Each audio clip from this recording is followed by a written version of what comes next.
सवसाहो नमकारो सव पावपणाशुडो मंगलाणं च सवेसिं पद्मंहोई मंगलम नमो हरिहन्ताणं नमो सिद्धाणं नमो आयर्याणं नमो वसायाणं नमो लोये सवसाहुणम् एसो पंचनमुक्कारो सवपावपणाशुडो मंगलाणं च सवेसिं पद्मंहोई मंगलम नमो हरिहन्ताणं नमो सिद्धाणं नमो आयर्याणं नमो वसायाणं नमो लोये सवसाहुणं मेसो पंचनमुक्कारो सवपावपणाशुडो मंगलाणं च सवेसिं बडमंहोई मंगलम અધોલોક ધ્વલોક તીર્છાલોકમાં રહેલા દરેકે દરેક ત્રસ જીવ સ્થાવર જીવને સુખ મળે, સાતા મળે, સમાધિ મરણ મળે, જલ્દી જલ્દી બધા જ જીવો મોક્ષે જાય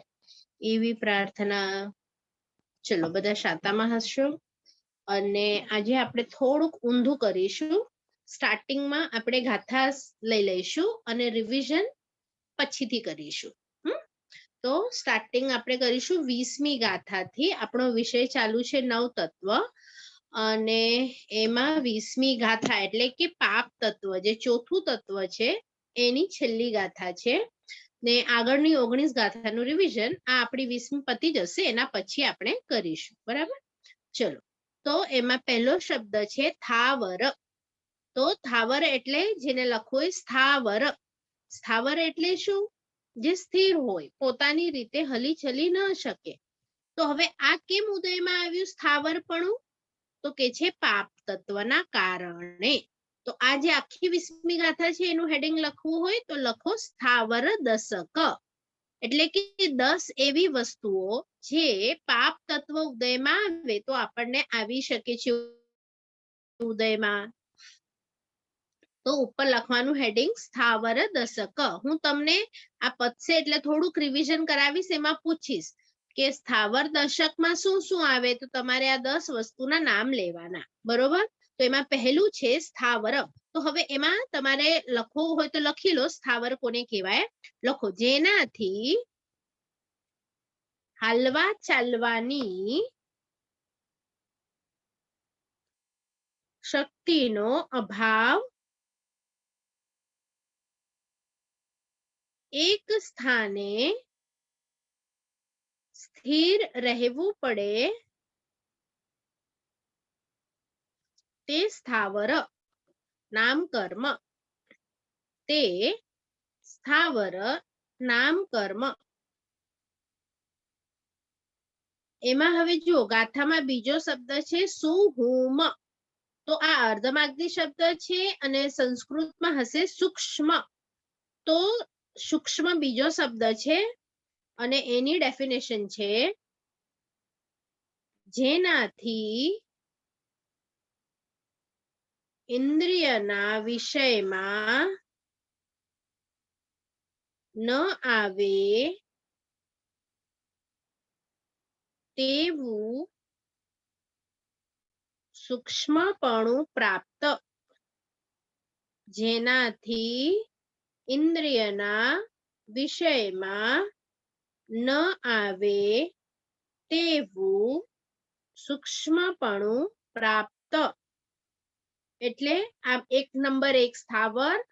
એ સ્થાવરપણું જે દાખલા તરીકે ઝાડને મળ્યું છે, માટીને મળ્યું છે, પાણીને મળ્યું છે, એ બધાનું હમણાં શેમાં ઉદય છે તો પાપ તત્વ. પછી સૂક્ષ્મ. તો આપણા રૂમમાં પણ એવા સૂક્ષ્મ છે સમજો.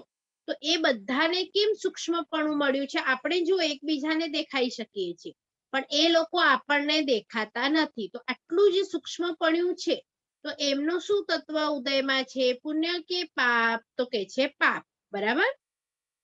ત્રીજું છે અપજ્જમ. એટલે આ અર્ધમાગધી છે એમાં સંસ્કૃતમાં આવશે અપર્યાપ્તમ.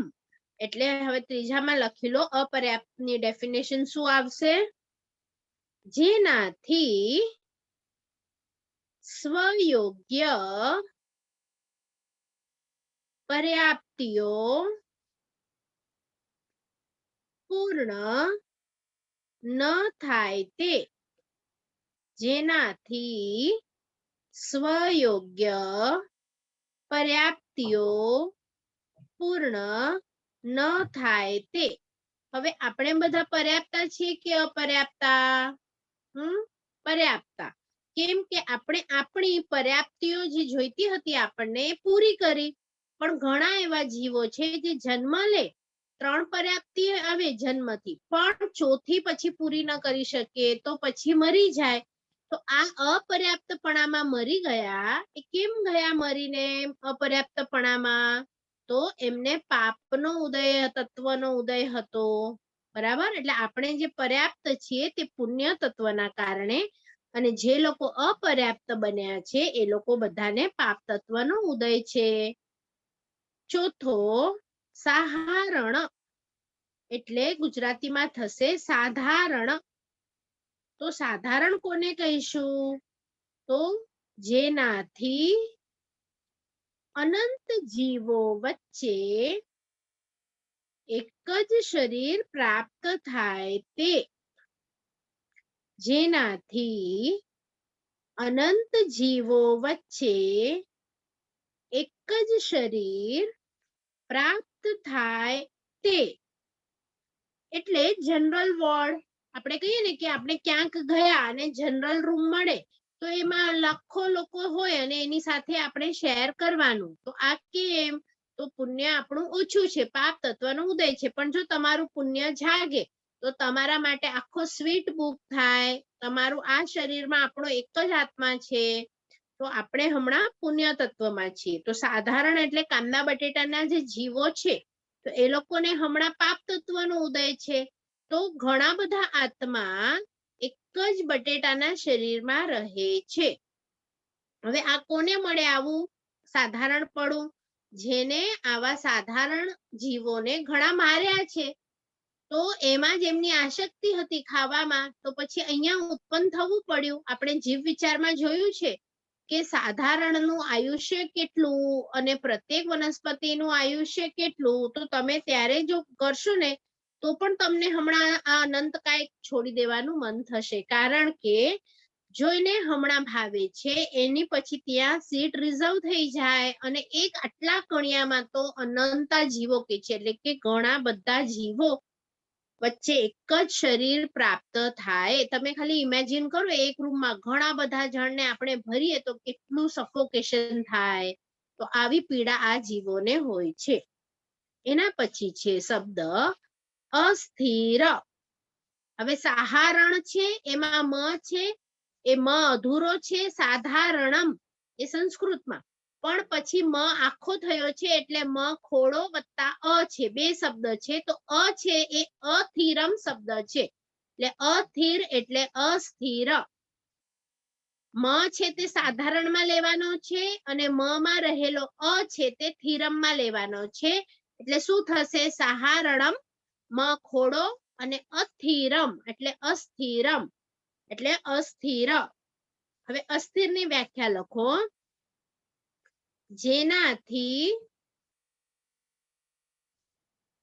જીવવા, જીભ, જીવવા આદિ અસ્થિર અવયવોની પ્રાપ્તિ થાય.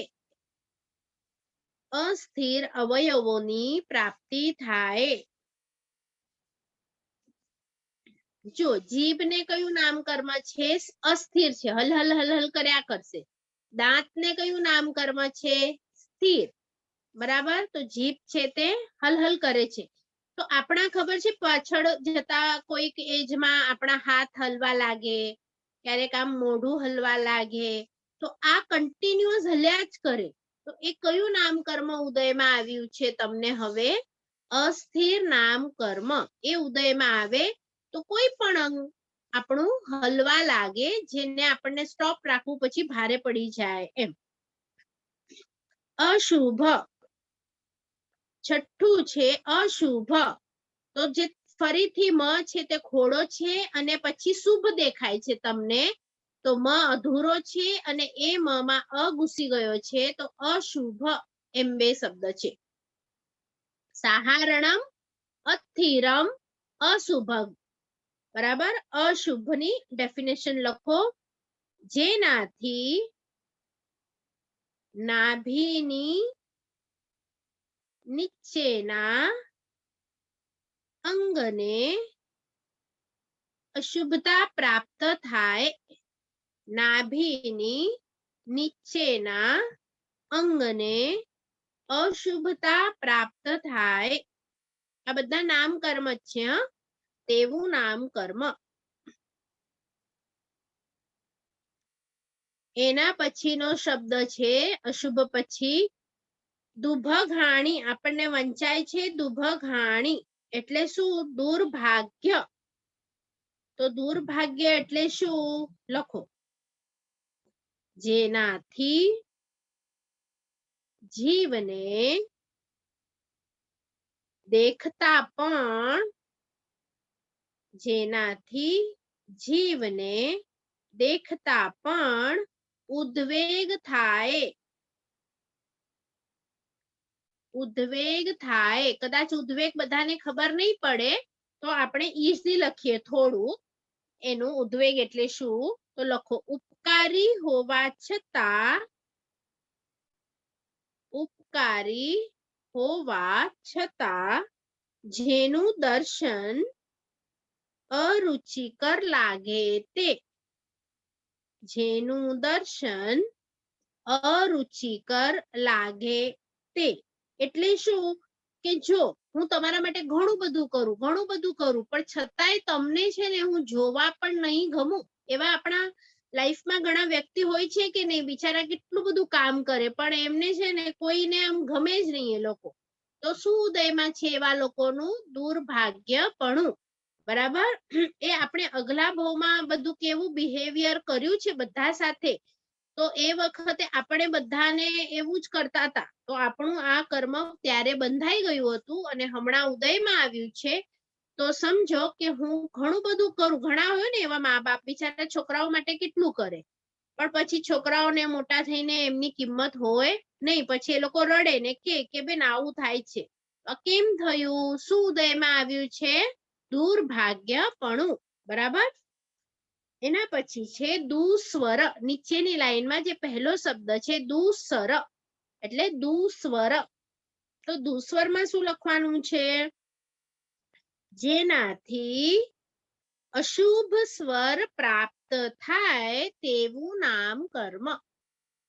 જેનાથી અશુભ સ્વર પ્રાપ્ત થાય તેવું નામ કર્મ. ઘણાનો અવાજ જોજો કેટલો મીઠો હોય અને ઘણા બોલે તો આપણને એમ થાય કે ક્યારે આ બંધ કરે.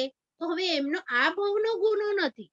જે પણ આવો અવાજ મળ્યો છે શેના કારણે મળ્યો છે?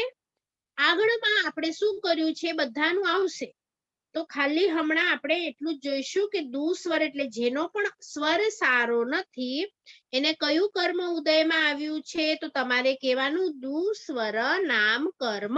અને એ પણ પાપ તત્વ હતું ત્યારે. એના પછીનો શબ્દ છે દુસ્વર પછી છે આ ઈજ. આ ઈજ એટલે સંસ્કૃત છે અનાદેય અને ગુજરાતી પણ થશે અનાદેય. એટલે કે આદેય નહીં. આદેય નહીં. આદેય એટલે શું? અનાદેયની ડેફિનેશન લખો. જેનાથી યુક્તિવાળા વચનનો, જેનાથી યુક્તિવાળા વચનનો પણ લોક અનાદર કરે. જેનાથી યુક્તિવાળા વચનનો પણ લોક અનાદર કરે. એટલે શું? કે તમે છે ને એમને આખું લોજિક બતાડો કે જો ભાઈ આને છે ને આની માટે કરવાનું હોય છે, પણ તે છતાં પણ તમારું નામકર્મ એટલું ખરાબ છે કે લોકો, તમે આટલું ડિટેલમાં એમને સમજાવો છો તે છતાં પણ એ લોકો માનશે નહીં, તમારો આદર કરશે નહીં. જો તમે એમને લોજિકલી ન સમજાવો અને લોકો આદર ન કરે એ અલગ વસ્તુ થઈ ગઈ. અહીંયા તો તમે લોજિકલી સમજાવો છો તે છતાં પણ લોકો તમારો અનાદર કરે છે. તમે જો એમને કઈ નુકસાન પહોંચાડો, અનાદર કરે, તો એવું અનાદર લેવાનું નથી. બરાબર? અહીંયા તો તમે એમને બરાબર લોજિકલી બધું સમજાવો છો, તે છતાં પણ એ સમજતા નથી, તમારો અનાદર કરે છે. એટલે તમારું કયું તત્વ ઉદયમાં છે? પાપ તત્વ ઉદયમાં છે. ખ્યાલ આવ્યો? અનાદેય. એટલે કોઈ પણ લોકો આપણું સાંભળે નહીં. એના પછી જે આદેય છે ને, એટલે સાંભળવું. તો તમે અગલા ભાવમાં જો કોઈનું સાંભળ્યું નથી, બધા ઉપર પોતાનો જ હુકુમ ચલાવ્યો છે, તો પછી ત્યારે તમે અનાદેયપણું બાંધી દીધું છે અને એ હમણાં ઉદયમાં આવ્યું છે. એટલે તમારે ઘરમાં કોઈ ન સાંભળે તો એની માટે પછી રાગ દ્વેષ કરવાના નહીં, આર્ત ધ્યાન રૌદ્ર ધ્યાન કરવાનું નહીં. શું વિચારવાનું? તત્વચિંતન આ શબ્દ પરથી શું કરવાનું? કે આ તો મેં બધું પૂર્વમાં હું બાંધી આવ્યો છું, એટલે મને આવો વર્ણ મળ્યો છે, એટલે મારો અવાજ આવો છે, એટલે મારું લોકો આદર નથી કરતા, એમ. એટલે જેટલા પણ શબ્દ છે એ બધા આપણને પાપ તત્વના ઉદયના કારણે મળ્યા છે. એટલે અહીંયા તત્વચિંતન શું શરૂ થશે? કે તો પછી મારે પાપ બાંધવું નથી. નહીં તો જો પાપ બાંધીશ તો પછી આ બધી વસ્તુઓ નેક્સ્ટ ભાવમાં ઉદયમાં આવશે અને મને નથી જોઈતી. તો પછી સવાલ થશે કે પાપ કેવી રીતે બાંધો છો? એટલે 18 ઓલા આપણે જે પાપ સ્થાનક શીખ્યા હતા, એ પાપ સ્થાનકને તમારે જોવાના કે અચ્છા, હું પ્રાણાતિપાત કરું છું તો મારું પાપ બંધાશે, હું મૃષા બોલું છું તો પછી પાપ બંધાશે. અને જેટલું પણ 18 પાપ બંધાય છે એ તો હું રોજ કરું છું. ચોરી છે, મૈથુન છે, પરિગ્રહ છે, ક્રોધ, માન, માયા બધું તો રોજ કરું છું. એટલે રોજે રોજ 18 પાપ બાંધું છું. તો મને હવે નેક્સ્ટમાં કેવું બધું ઉદયમાં આવશે? આના ઉપરથી તત્વચિંતન કરવાનું. અને હવે છેલ્લો શબ્દ છે જસ છે ને, તો ખાલી જશ નથી, આગળ છે ને અ છે, એટલે અપયશ એમ લખો તમે. 10મું અપયશ. તો અપયશ એટલે શું? લખો, આપણું યશ થાય નહીં, આપણું યશ થાય નહીં. એટલે શું યશ થાય નહીં? એટલે મેં તમને પૂછ્યું તું કે કરાવ્યું તું કે નથી કરાવ્યું, મને યાદ નથી. યશ અને કીર્તિ એ બે શબ્દ છે, એ બે શબ્દમાં ડિફરન્સ છે. તો શું ડિફરન્સ છે યશ અને કીર્તિ? તમે આ શબ્દ સાંભળ્યું છે? આ રાજાનો ચારે બાજુ યશ ફેલાયો. હા, તો એ અલગ વસ્તુ છે.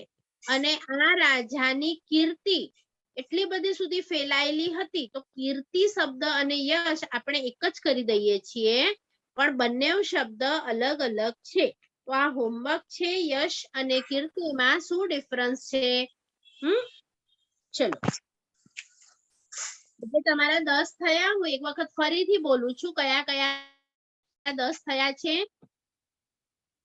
સ્થાવર, સૂક્ષ્મ, અપર્યાપ્ત, સાધારણ, અસ્થિર, અશુભ, દૌર્ભાગ્ય, દુસ્વર, અનાદેય, અપયશ. એક વખત આપણે સ્ક્રીન પણ શેર કરી લઈએ, જેનાથી કોઈનું રહી ગયું હોય લખવાનું તો તમે લખી શકો છો.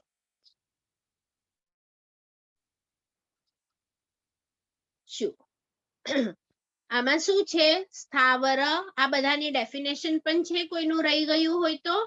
અને આ ગાથા જે 20મી છે એ શું બતાડે છે? સ્થાવર દશક. તો આ 10 વસ્તુઓ છે જે આપણે હમણાં લીધી.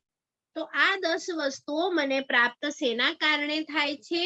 તો કહે છે કે પાપ તત્વના કારણે. માટે હે જીવ, તું જેટલું થાય એટલી બધી આરાધના પાપ તત્વને છોડવા માટે કર. આપણે નવકારમાં પણ શું બોલીએ છીએ? સવ પાવ પણાશળો, કે આ બધા 5ને હું નમસ્કાર કરું છું તો મને શું મળો? મારું જે પાપ મેં પેલાનું બાંધ્યું છે એ મારું પાપ તૂટી જાઓ. પ્લીઝ, મને પુણ્ય મળે કે ન મળે, પણ મેં જે પાપ કર્યું છે એ મારે તોડવું છે. બીજું એક તત્વ ચિંતન એ પણ થઈ શકે કે જૂનું પાપ તો તૂટતું જાય છે, જો મને મુક્ત થવું છે તો શું કરવું પડશે? નવું પાપ રેગ્યુલર માં હું ઓછું બાંધું, જેટલું એકદમ જરૂરિયાત વાળું હોય એટલું જ બાંધવું, એકદમ જ જરૂર પડે તો જ બાંધવું, નહીં તો પછી આ બધું મને નેક્સ્ટ માં ફરીથી ભોગવવું પડશે. એ તો પછી મારી જે અનંતકાળથી ચક્ર ચાલે છે એનો ક્યારે પણ આરો આવશે નહીં. રોજ પાપ બાંધ્યા કરીશ અને ભવો વધારતો જઈશ અને ફરીથી બધા ભોગવતો જઈશ. એટલે આ વસ્તુ યોગ્ય નથી. આવું તત્વચિંતન પણ અહીંયા કરવાનું છે. ચલો આપણે એક બીજો ફોટો શેર કરીએ.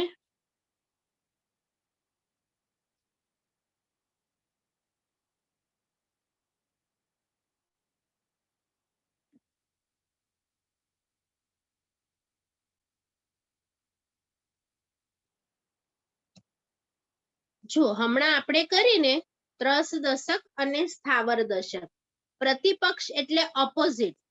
તો આ બંને છે ને પુણ્ય તત્વ અને પાપ તત્વની ઓપોઝિટ છે. તો ગાથા નંબર જે ત્રસ દશક છે તે લખો ગાથા નંબર 17. તો હવે બધા લોકો 17મી ગાથા અને 20મી ગાથા સાથે સાથે પાના ફેરવતા જશો. 17મી ગાથામાં જુઓ પહેલો શબ્દ છે ત્રશ. થોડું માઇક ઓન થઈ ગયું છે, એક સેકન્ડ.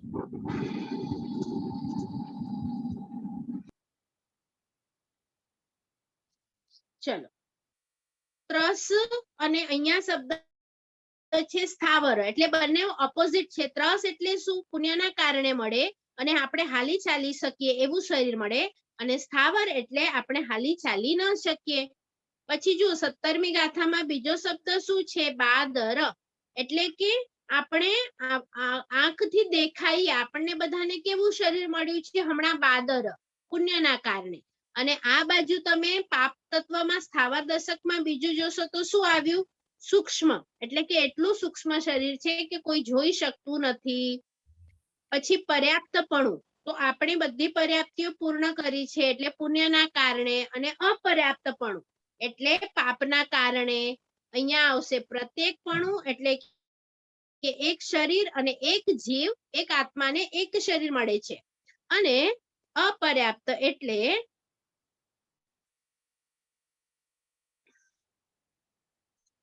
આપણી પર્યાપ્તિઓ પૂર્ણ નથી થઈ અને એના પછી સાધારણ એટલે એક શરીરમાં ઘણા જીવો. એવી જ રીતે સ્થિર પુણ્યમાં આવશે, અસ્થિર પાપમાં આવશે, શુભ પુણ્યમાં આવશે. નાભીથી ઉપરના અવયવો જો આપણને સારા મળે તો એ આપણું પુણ્ય કર્મ છે. અને અશુભ જો કર્મ ઉદયમાં આવે તો નાભીથી નીચેના અવયવો આપણને સારા ન મળે. સૌભાગ્યપણું એટલે આપણે કંઈ પણ ન કરીએ લોકો માટે તો પણ લોકોને આપણે પ્રિય થઈએ, અને એનું એક્ઝેક્ટ ઓપોઝિટ દૌર્ભાગ્યપણું. સુસ્વરપણું, દુસ્વરપણું. આદેય એટલે લોકો માને, તમે જે પણ વસ્તુ કહો લોકો માને. કેમ માને છે? કારણ કે તમે પહેલાના ભવમાં બધાનું સાંભળતા હતા, તો આ ભવમાં લોકો તમારું સાંભળે છે, બરાબર. અને એવી જ રીતે છેલ્લે છે યશ અને અપયશ, એટલે કે તમે જે પણ કરો તેમાં તમને યશ મળે, અને અપયશમાં તમે જે પણ કરો એમાં તમને અપયશ જ મળે. ચલો, તો આમાં હા હેન્ડરેસ થયું છે, આપણે કરીએ. વિહાન, શું નહીં સમજાયું? હા બોલો.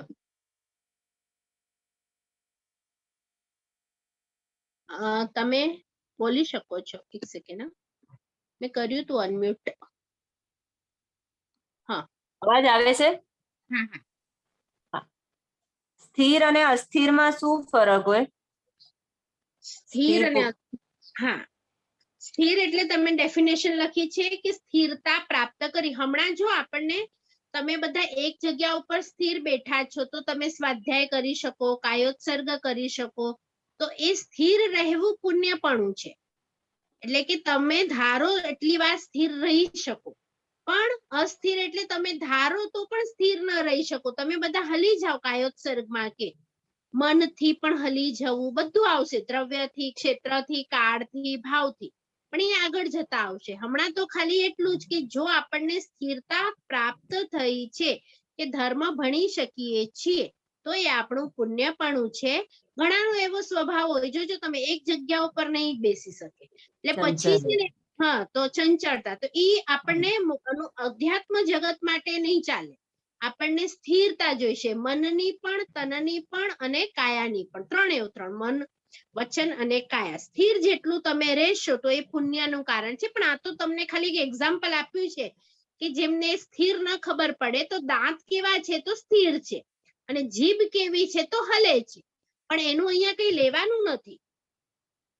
એમ સ્થિર એટલે કે દાંતની જેમ અને અસ્થિર એટલે જીભની જેમ, તો હલ હલ હલ હલ થયા કરે તો એ પછી પાપ તત્વનો ઉદય છે. એમ તમે જેટલા ગંભીર બનશો ને એટલા તમે સમિતિ, ઈર્યા સમિતિમાં જશો તો બધામાં તમે એક એવી સ્ટેજ ઉપર જશો કે તમે શાંત થશો, બોલવામાં પણ, બોડીથી પણ એકદમ ચંચળ મન હશે ને એ વ્યક્તિને જોજો આંટા માર્યા કરશે, મનથી પણ એકદમ આપણે કહીએ ને વિચલિત થઈ જાય, જરા કંઈક થાય ને તો અધ્યાત્મ માટે યોગ્ય નથી.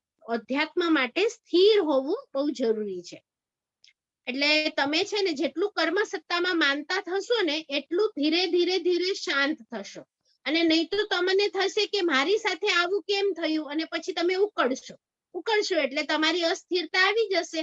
એટલે જેટલું તમે કર્મ સત્તાને ઓળખતા જશો કે નહીં, આ તો મારા કારણે જ મને આ મળ્યું છે, આવા લોકો મારા કારણે મળ્યા છે, આવી પરિસ્થિતિ મારા કારણે મળી છે, તો પછી તમારી ધીરે ધીરે સ્થિરતા આવતી જશે વચનમાં, કાયામાં, મનમાં. બરાબર? ચલો મીનલબેન. બેન પ્રણામ. પ્રણામ. બેન તમે કીધું ને કે જ્યારે કોઈ વ્યક્તિ બોલતું હોય અને આપણે એમને ન સાંભળીએ કે એમને આપણે એમનું બોલેલું આપણને ન ગમે તો આપણે આપણા કર્મ ત્યારે બંધાય? હા, પણ શાની માટે નથી સાંભળતા? જો નાના બાળકો રમતા હોય ને આપણે આપણું કામ કરતા હોઈએ તો ત્યાં તમારો ઉદ્દેશ શું છે એને નહીં સાંભળવું એવું નથી, પણ હવે એટલું કઈ એ લોકો ઇમ્પોર્ટન્ટ બોલતા નથી માટે આપણે નથી સાંભળતા. તો તમે આશય શું છે તમારો નહીં સાંભળવાનો? હવે વડીલો પણ તમને કહી રહ્યા છે પણ તમારો આશય જ છે કે નહીં મારે એમનું સાંભળવું જ નથી. તો છોકરાઓમાં એવું નહીં હતું, કારણ કે એ લોકો તો કઈ એવું બોલે છે કે જેનો કોઈ મતલબ જ નથી એટલે આપણે નથી સાંભળતા. પણ વડીલો તો કહી રહ્યા છે તો એનો કઈક મતલબ છે, પણ તે છતાંય આપણે નથી સાંભળી રહ્યા, અથવા તો આપણે આપણી જીદ પૂરી કરીએ કે મને જે ગમે એને એવું કોઈ બોલે તો હું સાંભળું, બાકી જો મારાથી વિરુદ્ધ કોઈ બોલે તો હું એનું સાંભળું નહીં. તો પછી તમે અનાદ્યપણું બાંધો છો. ખ્યાલ આવ્યું? એમાં બેન આપડા તો પછી કર્મ બંધાશે. શું કરીએ તો કર્મ બંધાશે? હા, એટલે ન સાંભળીએ કે એવું કંઈ પણ થાય કે આપણે એવું વિચારીએ કે એટલે એમાં ભાવ કેવી રીતના કરવા? અગર જો કોઈ બોલતું હોય અને આપણે એનું તમે કીધું આનંદ, મારો સવાલ એ છે શું બોલતું હોય?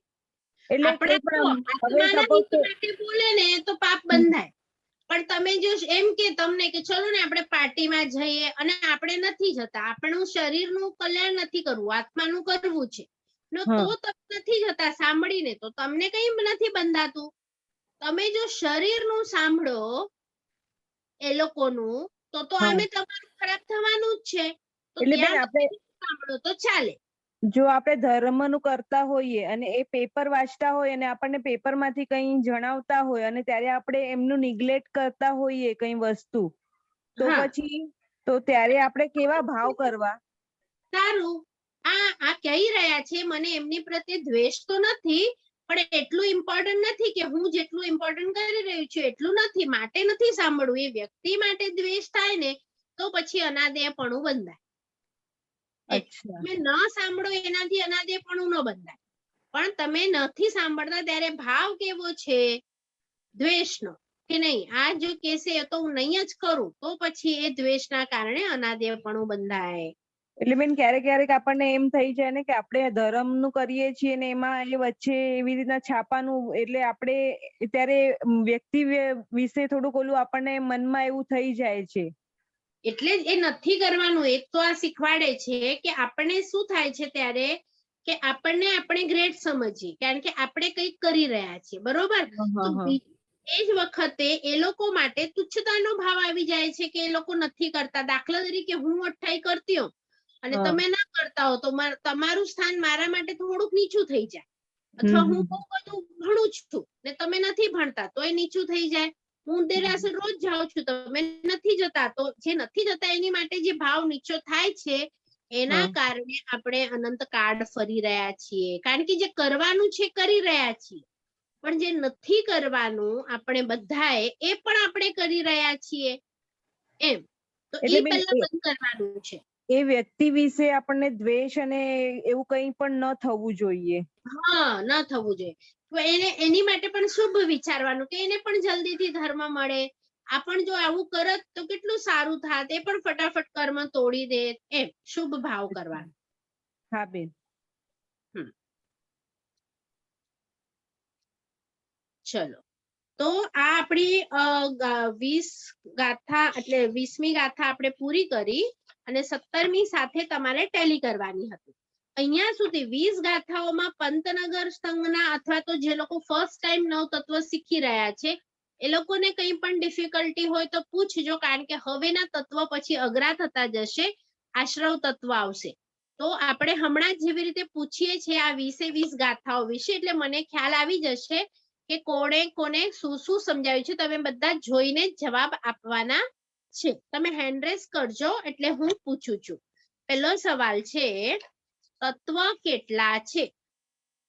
જે લોકોને લખવા હોય ને તે સવાલ લખી લેજો. તત્વ કેટલા છે? હા, જીનલબેન.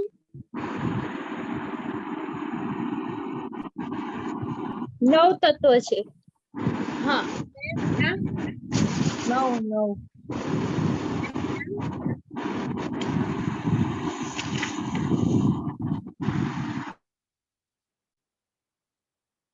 હા બોલો જીનલબેન, અનમ્યુટ કરજો. હા બોલો, કયા 9 કયા કયા? પુણ્ય, પાપ, પુણ્ય, આશ્રવ, સંવર, નિજરા, બંધ અને મોક્ષ. તો 9 નથી થયા. કેમ? સ્ટાર્ટિંગ મિસ થઈ ગયા. સ્ટાર્ટિંગ ના 2 પુણ્ય પાપ નહીં, પુણ્ય પાપ થી શરૂ નથી થતું. જીવ અજીવ, સોરી. બરાબર, જીવ અજીવ, પુણ્ય પાપ, આશ્રય, સંવર, નિજરા, બંધ અને મોક્ષ. બરાબર, આ બધાય બાય હાર્ટ કરવાનું છે. હા, ચલો બીજો સવાલ છે, જીવ તત્વના ભેદ કેટલા? કોણ બોલે છે? હા, દીપ બોરીચા બોલો. જીવ તત્વના ભેદ કેટલા? હા, પ્રણામ બેન. પ્રણામ. હા, 14 ભેદ. કયા કયા? 14 ભેદ. એક તો એકેન્દ્રિય, પર્યાપ્તા ને સૂક્ષ્મ બાદર આવશે એમાં. એકેન્દ્રિય, સૂક્ષ્મ, પર્યાપ્તા અને એકેન્દ્રિય, બાદર, સૂક્ષ્મ, પર્યાપ્તા એટલે એ 4 થયા. પછી 2 ઇન્દ્રિય, પર્યાપ્તા, તેઇન્દ્રિય, પર્યાપ્તા, ચૌરિન્દ્રિય, પર્યાપ્તા અને પંચેન્દ્રિયમાં સંજ્ઞી અસંજ્ઞી એ 2 હશે અને સંજ્ઞી પર્યાપ્તા અને અસંજ્ઞી પર્યાપ્તા અને સંજ્ઞી પર્યાપ્તા એટલે પંચેન્દ્રિયના પણ 4 આવશે. બરાબર, ચલો બરાબર છે. એક વખત હું રિપીટ કરી દઉં છું, જે લોકોને ન સમજાયું.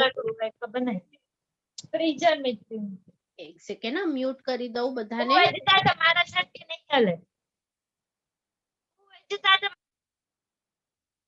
ચલો, બધાએ કેવી રીતે કરવાનું છે? એકેન્દ્રિય, બેઇન્દ્રિય, તેઇન્દ્રિય, ચૌરિન્દ્રિય, પંચેન્દ્રિય, પેલા 5 ઇન્દ્રિય લેવાની. હવે એકેન્દ્રિયમાં સૂક્ષ્મ અને બાદર એમ 2 ભેદ કરવાના અને પંચેન્દ્રિયમાં 2 ભેદ કરવાના, સંજ્ઞી અને અસંજ્ઞી. એટલે ભેદ કેટલા થયા? આના 2 થયા. 3 આ 2 ઇન્દ્રિય, તેઇન્દ્રિય અને ચૌરિન્દ્રિયના કોઈ ભેદ નથી, એટલે ટોટલ તમારા 7 થયા. આ 7 પર્યાપ્તા અને 7 અપર્યાપ્તા આવી રીતે બોલવાનું. ચલો, તો આ 14 જીવના ભેદ થયા. તો આમાંથી આપણે હમણાં કયા જીવમાં છીએ, એટલે કયા ભેદમાં છીએ 14 માંથી? એ કોણ બોલશે? આપણે હમણાં જે બધા મનુષ્ય જે વર્ગ હમણાં ભણી રહ્યા છીએ એનો કયો ભેદ છે? રાજુલ ગાલા,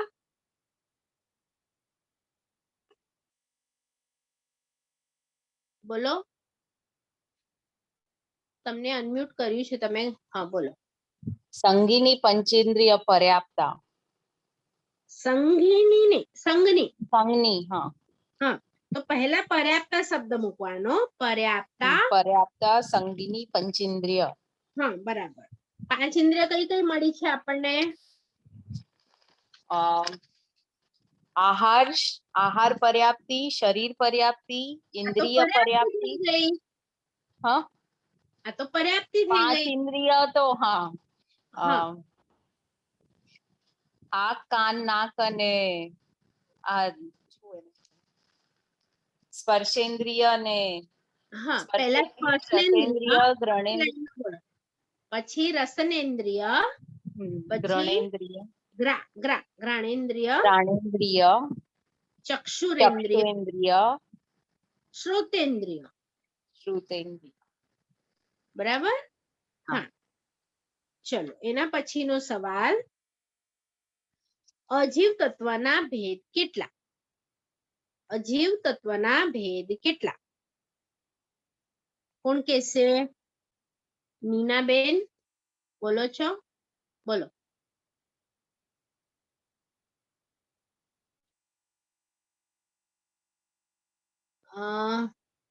નથી બોલી શકતા? ઓકે. ગીતા છેડા, ગીતા, હા બોલો. 14. હા, કયા કયા? ધર્માસ્તિકાય, અધર્માસ્તિકાય, અધર્માસ્તિકાય, આકાશાસ્તિકાય, પૂતગલાસ્તિકાય અને કાળ. એ ધર્માસ્તિકાયના 3, દેશ, પ્રદેશ અને સ્કંદ. હા. પછી અધર્માસ્તિકાયના પણ 3, દેશ, પ્રદેશ અને સ્કંદ. પછી આકાશાસ્તિકાયના પણ 3, દેશ, પ્રદેશ અને સ્કંદ. પછી પૂતગલાસ્તિકાયના 4, દેશ, દેશ, પ્રદેશ, સ્કંદ અને પરમાણુ. અને કાળનો 1. તો કેટલા થયા તમારા? ટોટલ થયા બધાના 14? હા, 3 તંદુ 6, 3 9, 10, 11 થયા. અને 3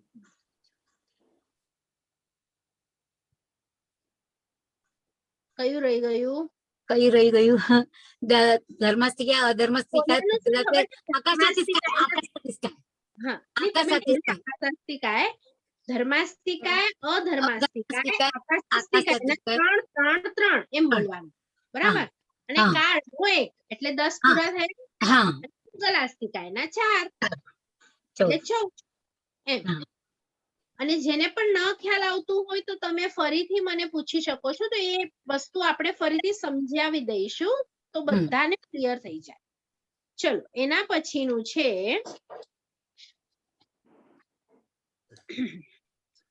આ બધું તમને 10મી ગાથા સુધી મળ્યું. 11મી ગાથામાં જો પૂતગલના લક્ષણો આપ્યા છે તો કોઈ એમ જ બોલી શકશે પૂતગલના લક્ષણો કયા?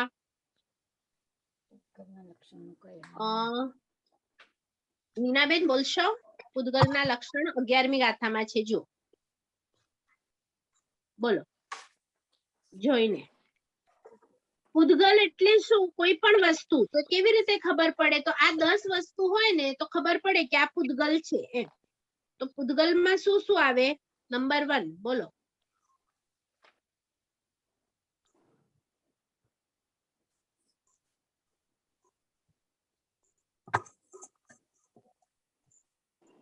બોલો છો નીનાબેન?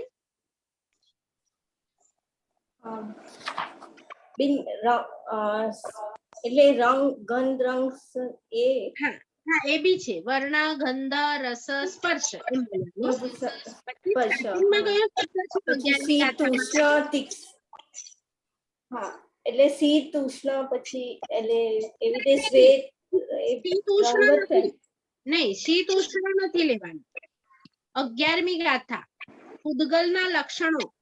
તમારી પાસે એક પેન છે, તો એ પેન નું લક્ષણ શું છે? લખવાનું એટલે હા, તમને દેખાય છે ને, બ્લુ કલર ની છે, રેડ કલર ની છે, તો એનો વર્ણ છે એવી રીતે. એનો સ્પર્શ છે. પછી શબ્દ, અંધકાર, ઉદ્યોત, આ બધા બી પૂદગલોના લક્ષણો છે એમ. એટલે હું સવાલ જ સમજુ. હા બરાબર. 11મી ગાથામાં આપ્યું પૂદગલના લક્ષણો. અચ્છા, જીવના લક્ષણો બોલો, શેમાં છે? હું જીવ છું કે પૂદગલ છું? જીવ. હું કોણ છું? એટલે તમે પૂદગલ છો, એટલે આમ અંદર આત્મા હાય હાય શરીર પૂદગલ છે.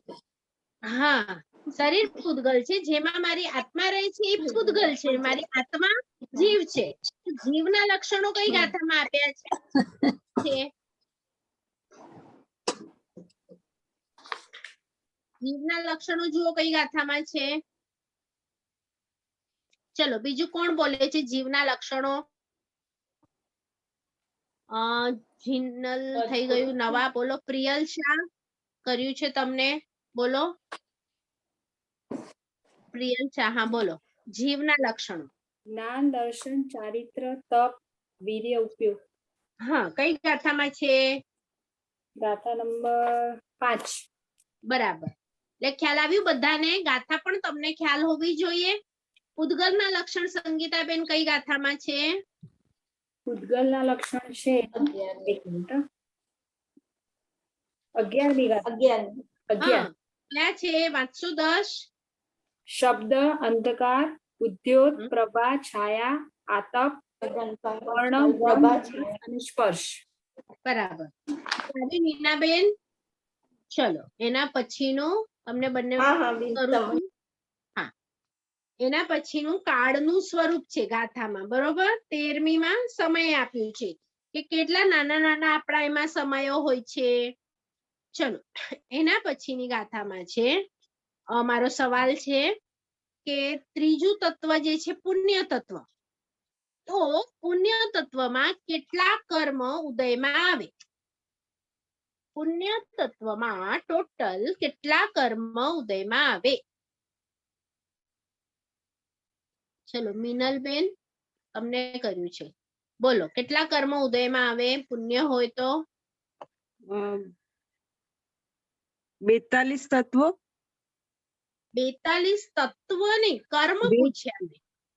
પુણ્ય તત્વ ઉદયમાં હોય. કર્મ ટોટલ કેટલા છે? કર્મની ટાઈપ્સ 42 ભેદ કેટલી? છે ને બેન? હા, ભેદ છે. અચ્છા, તો તત્વ તો મને નથી ખબર, એટલે ઓલા નથી ખબર. તત્વ નહીં, કર્મ ટોટલ કેટલા છે?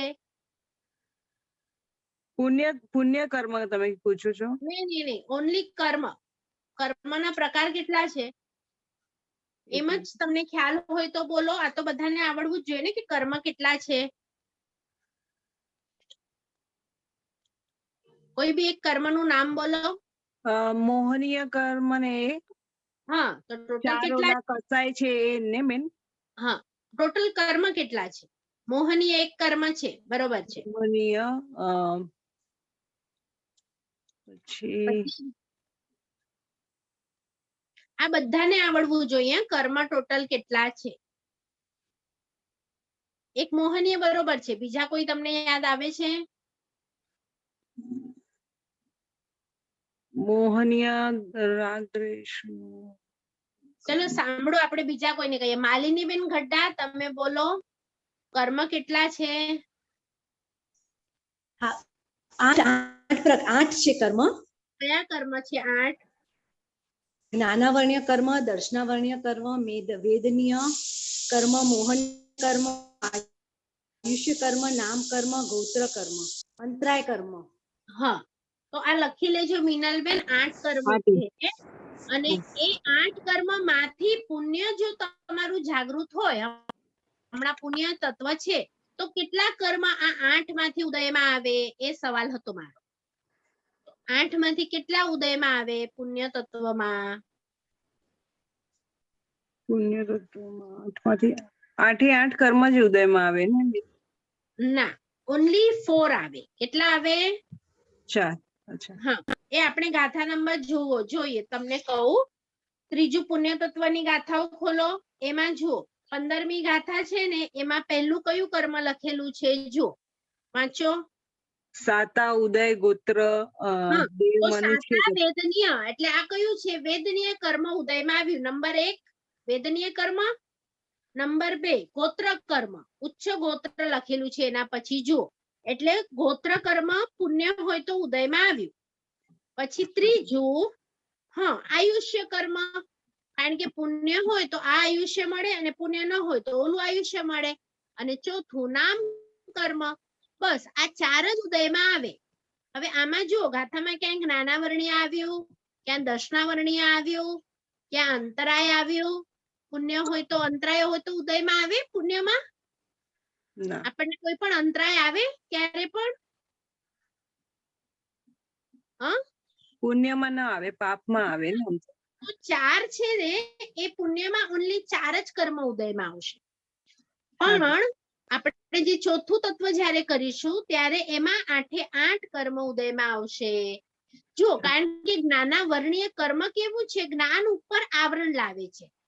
દર્શનાવર્ણીય સમજ ઉપર આવરણ લાવે છે. તો આ બધા આવરણ લાવનારા કર્મ છે. તો પુણ્યમાં હોય કે પાપમાં હોય આવરણ? ખ્યાલ આવ્યો? હા, તો પુણ્યમાં ખાલી 4 બોલવાના. એ 4 કયા કયા છે? રિપીટ કરશો ફરીથી.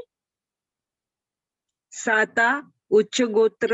આ કર્મનું નામ નથી. જો, કર્મનું નામ શું છે? વેદનીય કર્મ. અને એનો દીકરા 2 છે, એક છે સાતા, એક છે અસાતા. બરોબર? તો પુણ્ય હોય તો સાતા વેદનીય બોલવાનું, પણ કર્મનું નામ જ ખાલી પૂછ્યું તો વેદનીય કર્મ બોલવાનું. હા, અને એ વેદનીયમાં કયું ઉદયમાં આવે? પુણ્ય હોય તો સાતા કર્મ. હા, અને જો પાપ તત્વ ઉદયમાં હોય તો વેદનીય કર્મ આવે અસાતા કર્મ. હા. ચલો, હવે બીજું કોઈક નવું ટ્રાય કરો. દક્ષા નાગડા તમને કર્યું છે. ચલો, એવી જ રીતે આયુષ્ય કર્મ. ગોત્ર કર્મમાં મને પુણ્ય તત્વ અને પાપ તત્વ સમજાવો. ગોત્ર કર્મમાં પુણ્ય તત્વ ઉદયમાં હોય તો શું આવે અને પાપ તત્વ ઉદયમાં હોય તો શું આવે? બોલો દક્ષાબેન, મને અવાજ નથી આવતો. હા, બોલો છો દક્ષાબેન? નથી ફાવતું? ના. ભલે. દીના સાવલા તમને કર્યું છે, બોલો. હા, પ્રણામ બેન. પ્રણામ. પુણ્ય હોય તો ઉચ્ચ ગોત્ર કર્મ, હા, અને પાપ હોય તો નીચ ગોત્ર કર્મ બંધાય. બરાબર. દક્ષાબેન, તમને ખ્યાલ આવ્યું? પુણ્ય હોય ને ઉદયમાં તો કયું ગોત્ર ઉદયમાં આવે, અને પાપ હોય તો કયું આવે, એમ. બરાબર. આયુષ્યમાં મનુષ્યપણું, દેવપણું અને તિર્યંશપણું પણ મળી શકે. હા, અને પાપ તત્વમાં આયુષ્ય નારકી ગતિનું આયુષ્ય પાપ કર્મમાં બંધાય. હા, બરાબર. પાપ કર્મથી નારકી ગતિનું આયુષ્ય બંધાય. હા, બરાબર. ચલો, આભાર. એના પછીનો સવાલ છે.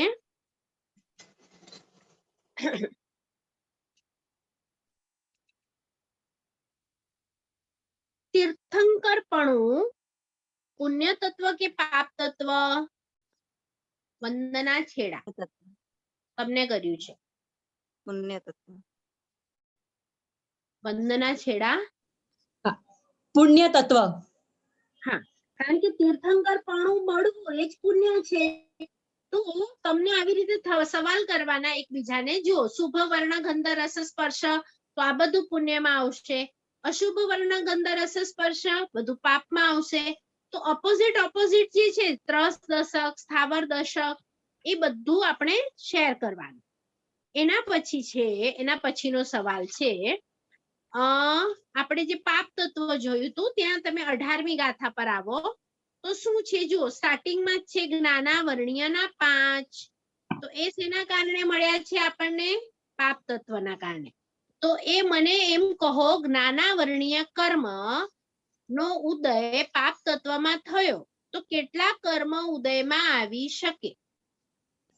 જ્ઞાનાવર્ણ્ય કર્મનો ઉદય થાય પાપ તત્વના અંદર તો કેટલા કર્મ ઉદયમાં આવી શકે? જો આ 5 જ જણાના હેન્ડરેસ છે, બીજાને કદાચ હેન્ડરેસ કરતા નથી ફાવતું તો તમે લખીને મોકલાવી શકો છો, પણ તમને સમજ પડી છે કે નહીં એ મારે જાણવું છે, નહીં તો પછી આપણે આશ્રવ તત્વ પાછળથી લઈએ. જો ન સમજ પડી હોય તો પણ તમે કહી શકો છો કે બેન અમને આ ગાથા નથી સમજાતી, કારણ કે પ્રભુ છે ને આખી જિંદગી 9 તત્વ ઉપર જ દેશના આપે છે અને 9 તત્વ છે ને આપણને એકદમ બાયહાટ હોવા જોઈએ કે તત્વ કેટલા છે 9, એના ભેદો કેટલા છે એ પણ 14 હોય તો 14, 42 હોય તો 42, 82 હોય ના 82, પછી કયા તત્વમાં શું શીખવાનું છે. તો આ હમણાં તમને એમ નહીં ખબર પડે કે આપણને શીખીને શું ફાયદો થાય છે. જ્યારે આપણે કર્મ ગ્રંથ કરીશું, જ્યારે આપણે દંડક કરીશું, ત્યારે આપણને નાની નાની, હમણાં કોઈકે શું કીધું, પર્યાપ્તિ ભૂલમાં બોલી ગયા. બોલવાની શું હતી? 5 ઇન્દ્રિય. એટલે આપણને ખ્યાલ હોય પણ ઘણી વખત બોલતી વખતે આપણી મિસ્ટેક થઈ જાય. તો એની માટે તમે જેટલું હેન્ડરેસ કરશો તમારું અહીંયા ક્લિયર થશે. ચલો, જ્ઞાનાવર્ણ્ય જો ઉદયમાં આવે તો તમે કેટલા કર્મ ઉદયમાં હમણાં પાપ તત્વની અંડરમાં આવે? કોણ આન્સર આપે છે? નવાને આપણે કરીએ કલ્પના ગઢા. બોલો બોલો કલ્પના બેન. કર્યું મેં તમને અનમ્યુટ. તમે કરો અનમ્યુટ માય સેલ્ફ.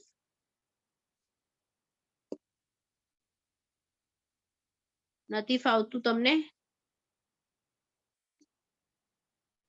ચલો બીજાને ચાન્સ આપીએ. ઉષાબેન બોલો. હા, પ્રણામ બેન. જ્ઞાનવર્ણીય કર્મ 5 આવે. હા, કયા? મતિ જ્ઞાન, શ્રુત જ્ઞાન, મનોપર્વ જ્ઞાન, કેવલ જ્ઞાન અને જો આપણે શું પૂછ્યું છે, તમે જ્ઞાનના નામ બોલ્યા, આપણે શું પૂછ્યું? જ્ઞાનાવર્ણ્ય. તો તમારે આન્સર પણ એવી રીતે જ આપવાનું. શું આપવાનું? મતિ જ્ઞાનાવર્ણીય કર્મ. પછી શ્રુત જ્ઞાનાવર્ણીય કર્મ, અવધિ જ્ઞાનાવર્ણીય કર્મ, હા, પછી કેવલ જ્ઞાનાવર્ણીય કર્મ, મનપર્વ જ્ઞાનાવર્ણીય કર્મ, નથી પર્યવ, પર્યવ જ્ઞાનાવર્ણીય કર્મ, કેવલ જ્ઞાનાવર્ણીય કર્મ. હા, લાઈનમાં જ બોલવાના અને આવરણીય હોવું જોઈએ, કારણ કે જો આવરણ હોય તો કર્મ હોય, નહીં તો પછી એ જ્ઞાન બની જશે. તો કર્મ જ્યારે તમે આવરણને તોડી નાખશો તો એ વસ્તુ જ્ઞાન બની જશે. એટલે મેં કયા 5 જ્ઞાન મળશે એમ નથી પૂછ્યું. પાપ તત્વમાં જ્ઞાન ન મળે, પાપ તત્વમાં જ્ઞાન ઉપર આવરણ આવી જાય. ચલો, એવી જ રીતે દર્શનાવર્ણીયના કોણ બોલશે?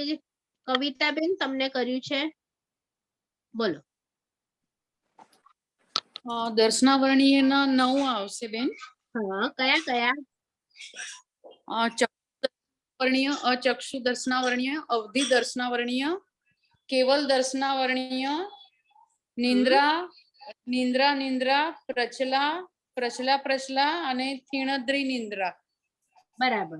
તો આમાં ચક્ષુ દર્શનાવર્ણીય અને અચક્ષુ દર્શનાવર્ણીયમાં શું ફરક છે?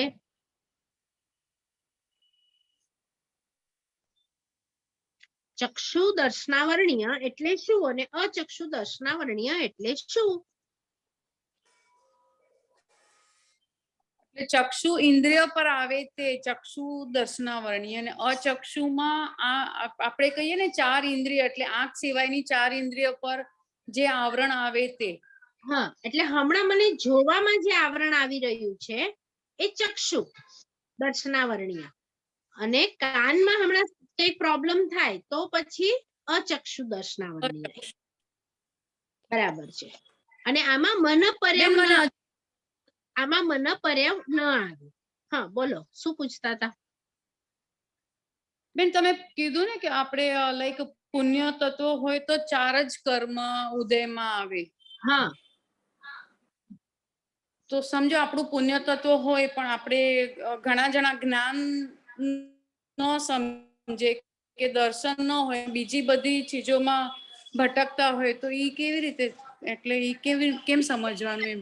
એક સાથે જ ઘણા બધા તત્વ ઉદયમાં હોય એક સાથે. હમણાં તમે માતા પણ છો, વહુ પણ છો, તો એવી રીતે પુણ્ય પાપ બધું એક સાથે ઉદયમાં જ હોય. પણ તમારી જે આંખો સારી છે કે કલર સારો છે કે હાથ સારો છે તો એમાં પુણ્ય છે. અમુક વસ્તુ નથી સારી તો એમાં પાપ નો ઉદય છે. એટલે એક સાથે પાપ પુણ્ય બધું એક સાથે જ શરૂ હોય બધાને એમ. તો હમણાં જો જ્ઞાન ઉપર આવરણ આવી રહ્યું છે તો પાપ તત્વ છે. પણ હમણાં તમે પુરુષાર્થથી જ્ઞાનનું આવરણ તોડી રહ્યા છો તો પછી એ પાપ તત્વમાં ના આવે, એ પુરુષાર્થમાં જશે અને જ્ઞાનનો પ્રગટાવવા માટે થશે. હા બરોબર. આભાર બેન. હા ચલો, એના પછી 5 સંગયણ પાપમાં આવશે કે પુણ્યમાં? 5 સંગયણ પાપમાં આવશે કે પુણ્યમાં? ચલો કોઈ નવા લોકો હેન્ડ રેસ કરો. નહીં, બધા જૂના જ હેન્ડ રેસ છે.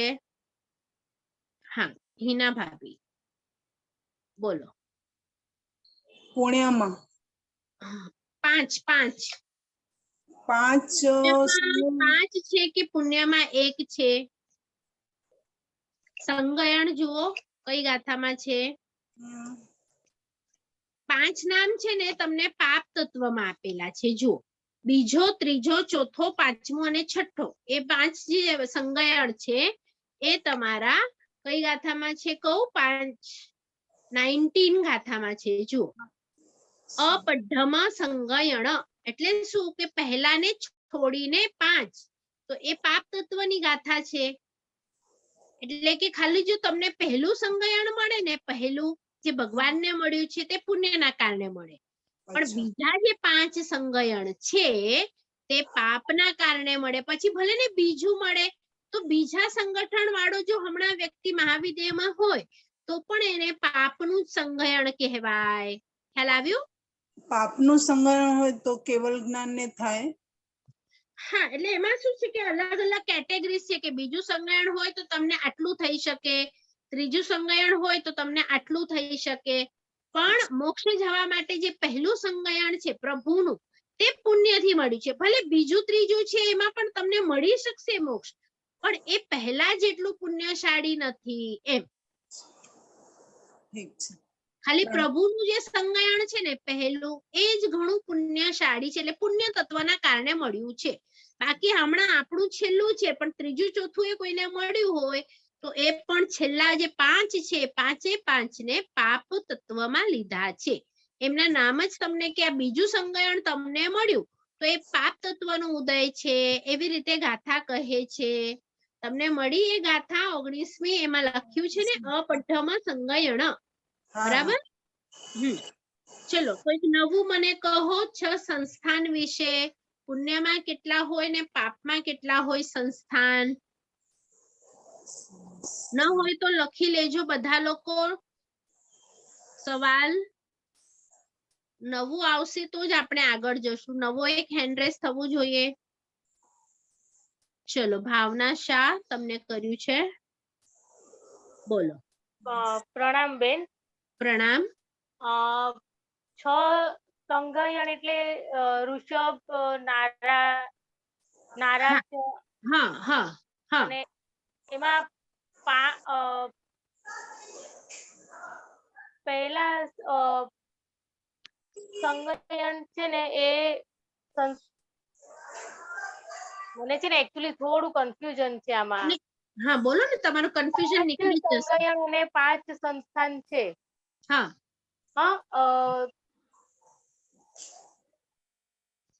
ઋષભ સંગયણ, નારાજ સંગયણ, હા અર્ધનારાજ સંગયણ. તમને ડિફિકલ્ટી શું છે એ મને કહો પહેલા.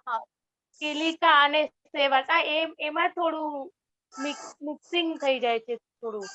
શું શેમાં મિક્સ થાય છે? સંગણ અને સંસ્થાનમાં કે સંગયણ? સંગયણ અને સંસ્થાનમાં થોડું ગડબડ થાય છે. બરાબર. જુઓ સંગયણ છે ને હાડકાને કહેવાય, હાડકાની મજબૂત કહેવાય, બરાબર. હવે હાડકું હોય તો એને તમારે શું કરવાનું, આ મરકટ વાંદરાની જેમ મજબૂત હોય હાડકું, એના ઉપર કાંટો હોય, એના અંદર કિલીકા હોય, બરોબર, તો હાડકાનું થયું. હવે સંસ્થાન એટલે શું? રૂપ. તો રૂપમાં શું છે કે કોઈક વ્યક્તિને તમે કુબજો જોયો છે? કુબજો આમ એનું રૂપ સારું ન હોય તો વામન હોય, કોઈ બટકો હોય તો એ રૂપથી વામન છે, કુબજો છે, તો આ બધા સંસ્થાનમાં આવશે, બરાબર. અને પાટો, કિલીકા આ બધું ક્યાં આવશે તમને? એટલે હાડકાને લગતું હશે એ સંગયણમાં આવશે, જે દેખાવનું જે છે એ સંસ્થાનમાં આવશે. હા, તો જે સંગણ છે ને એ પણ 6 છે અને સંસ્થાન જે બોડીનું રૂપ છે એ પણ 6 છે. તો બંનેનો પહેલો પ્રકાર પુણ્યનું કારણ છે. તો પ્રભુના મજબૂત છે અને પ્રભુનું રૂપ પણ બેસ્ટ છે. તો એ બંને પ્રભુને પુણ્યના કારણે મળ્યું છે. પણ આપણને રૂપમાં કોઈ પણ હોઈ શકે, પહેલું પણ હોય, બીજું પણ હોય, ત્રીજું પણ હોય, ચોથું પણ હોય, અને હાડકામાં હમણાં છઠ્ઠું જ મળ્યું છે બધાને. પણ રૂપમાં કેવું છે કે હમણાં પણ કોઈકને પહેલું પણ હોઈ શકે સંસ્થાન, કોઈકને બીજું પણ હોઈ શકે. તમે જુઓ કોઈક બહુ જ રૂપાળા છે તો હોઈ શકે પહેલું, તો પુણ્ય છે એમનું રૂપમાં. અને કોઈક નથી તો પછી એમનું બીજું પણ હોઈ શકે, ત્રીજું પણ હોઈ શકે, હમણાં પણ સંગયણમાં તો આપણને બધાને રૂપાળા હોય કે રૂપાળા ન હોય બધાને છેલ્લું જ સંગયણ છે. હા, છેલ્લાનું નામ છે ને એક તો છેવટું પણ છે અને બીજું છે ને સેવાર્થ પણ છે. સેવાર્થ એટલે શું? એને સેવાની જરૂર પડે, માલિશ વગેરે, તો તમારા હાડકા બરોબર કામ કરે. સેવાર્થ, સેવા માંગે. જે પહેલા વાળા સંગયન છે એમાં સેવાની જરૂર નથી એમ. અચ્છા, ઓકે. હા, બરાબર, એકદમ બરાબર, હવે સમજાઈ ગયું. હા, અને સંગયણમાં છે ને એક શબ્દ ઓછો થશે, જ્યારે સંસ્થાનમાં એવું ઓછું નહીં થાય. સંગયણમાં શું છે? પહેલું શબ્દ છે વજ્ર, વૃષભ અને નારા છે, એટલે એમાં 3 બેનિફિટ છે. વજ્રની પણ બેનિફિટ છે, વૃષભની પણ છે અને નારાજની પણ છે. પછી એક ઓછું થઈ ગયું, વજ્ર ઓછું થઈ ગયું, તો જે બીજું સંગયણ છે એમાં વૃષભ અને નારાજ 2 બચ્યા. પછી ત્રીજું છે એમાં ખાલી નારાજ રહી ગયું. પછી ચોથામાં અર્ધ નારાજ, નારાજ હતું એ પણ હવે અડધું જ નારાજ રહી ગયું, કારણ કે આમ હતું આખું નારાજ, એ હવે જરાક જ અડધું રહી ગયું. તો આવા શબ્દ બધા સંગયણમાં છે, બરાબર. હા, હવે બરાબર સમજાઈ ગયું. આભાર બેન. હા, ચલો. તો આવી રીતે આપણે જે જોયું, આજે જે સ્થાવર દશક જોયું, એ સ્થાવર દશક 10 જોઈને કોણ બોલશે 20મી ગાથામાંથી? જોઈને બોલવાના છે. એટલે નવા લોકો ટ્રાય કરો, જૂના લોકો એક વખત આન્સર આપી દીધા છે બધા હેન્ડ ડાઉન કરી દેજો. નવાને આપણે ચાન્સ આપીએ. બધા એ જ છે, જૂના નથી જોઈતા મને. નવા લોકો ટ્રાય કરો. નવા લોકોને નથી સમજાતું કે શું થાય છે, મને સમજ નથી પડતી, કારણ કે નહીં સમજ પડે તો આપણે આગળ નહીં વધી શકીએ. ચલો, લીનાબેન બોલો. લીનાબેન,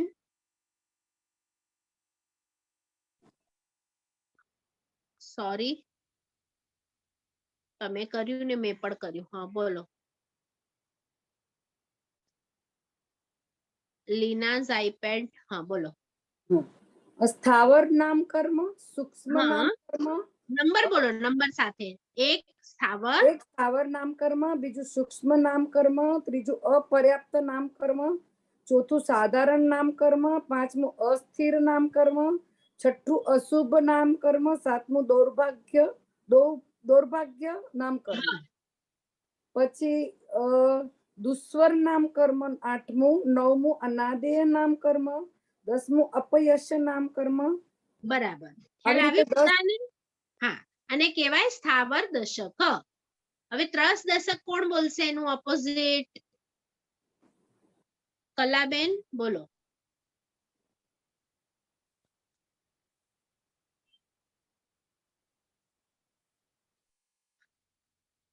કલાબેન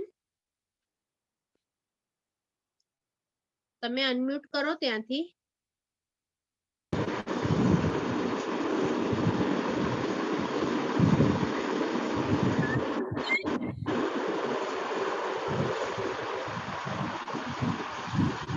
અવાજ આવે છે, હું તમને મ્યુટ કરું છું. બીજા કોઈ પંતનગર માંથી જે લોકો શીખી રહ્યા છે એ પંતનગર માંથી કોઈક બોલો. આઈફોન મેં તમને કર્યું છે, ક્યાંથી છો મને નથી ખબર. હા બોલો, આઈફોન ખાલી લખ્યું છે, અનમ્યુટ કર્યું છે મેં, બોલો.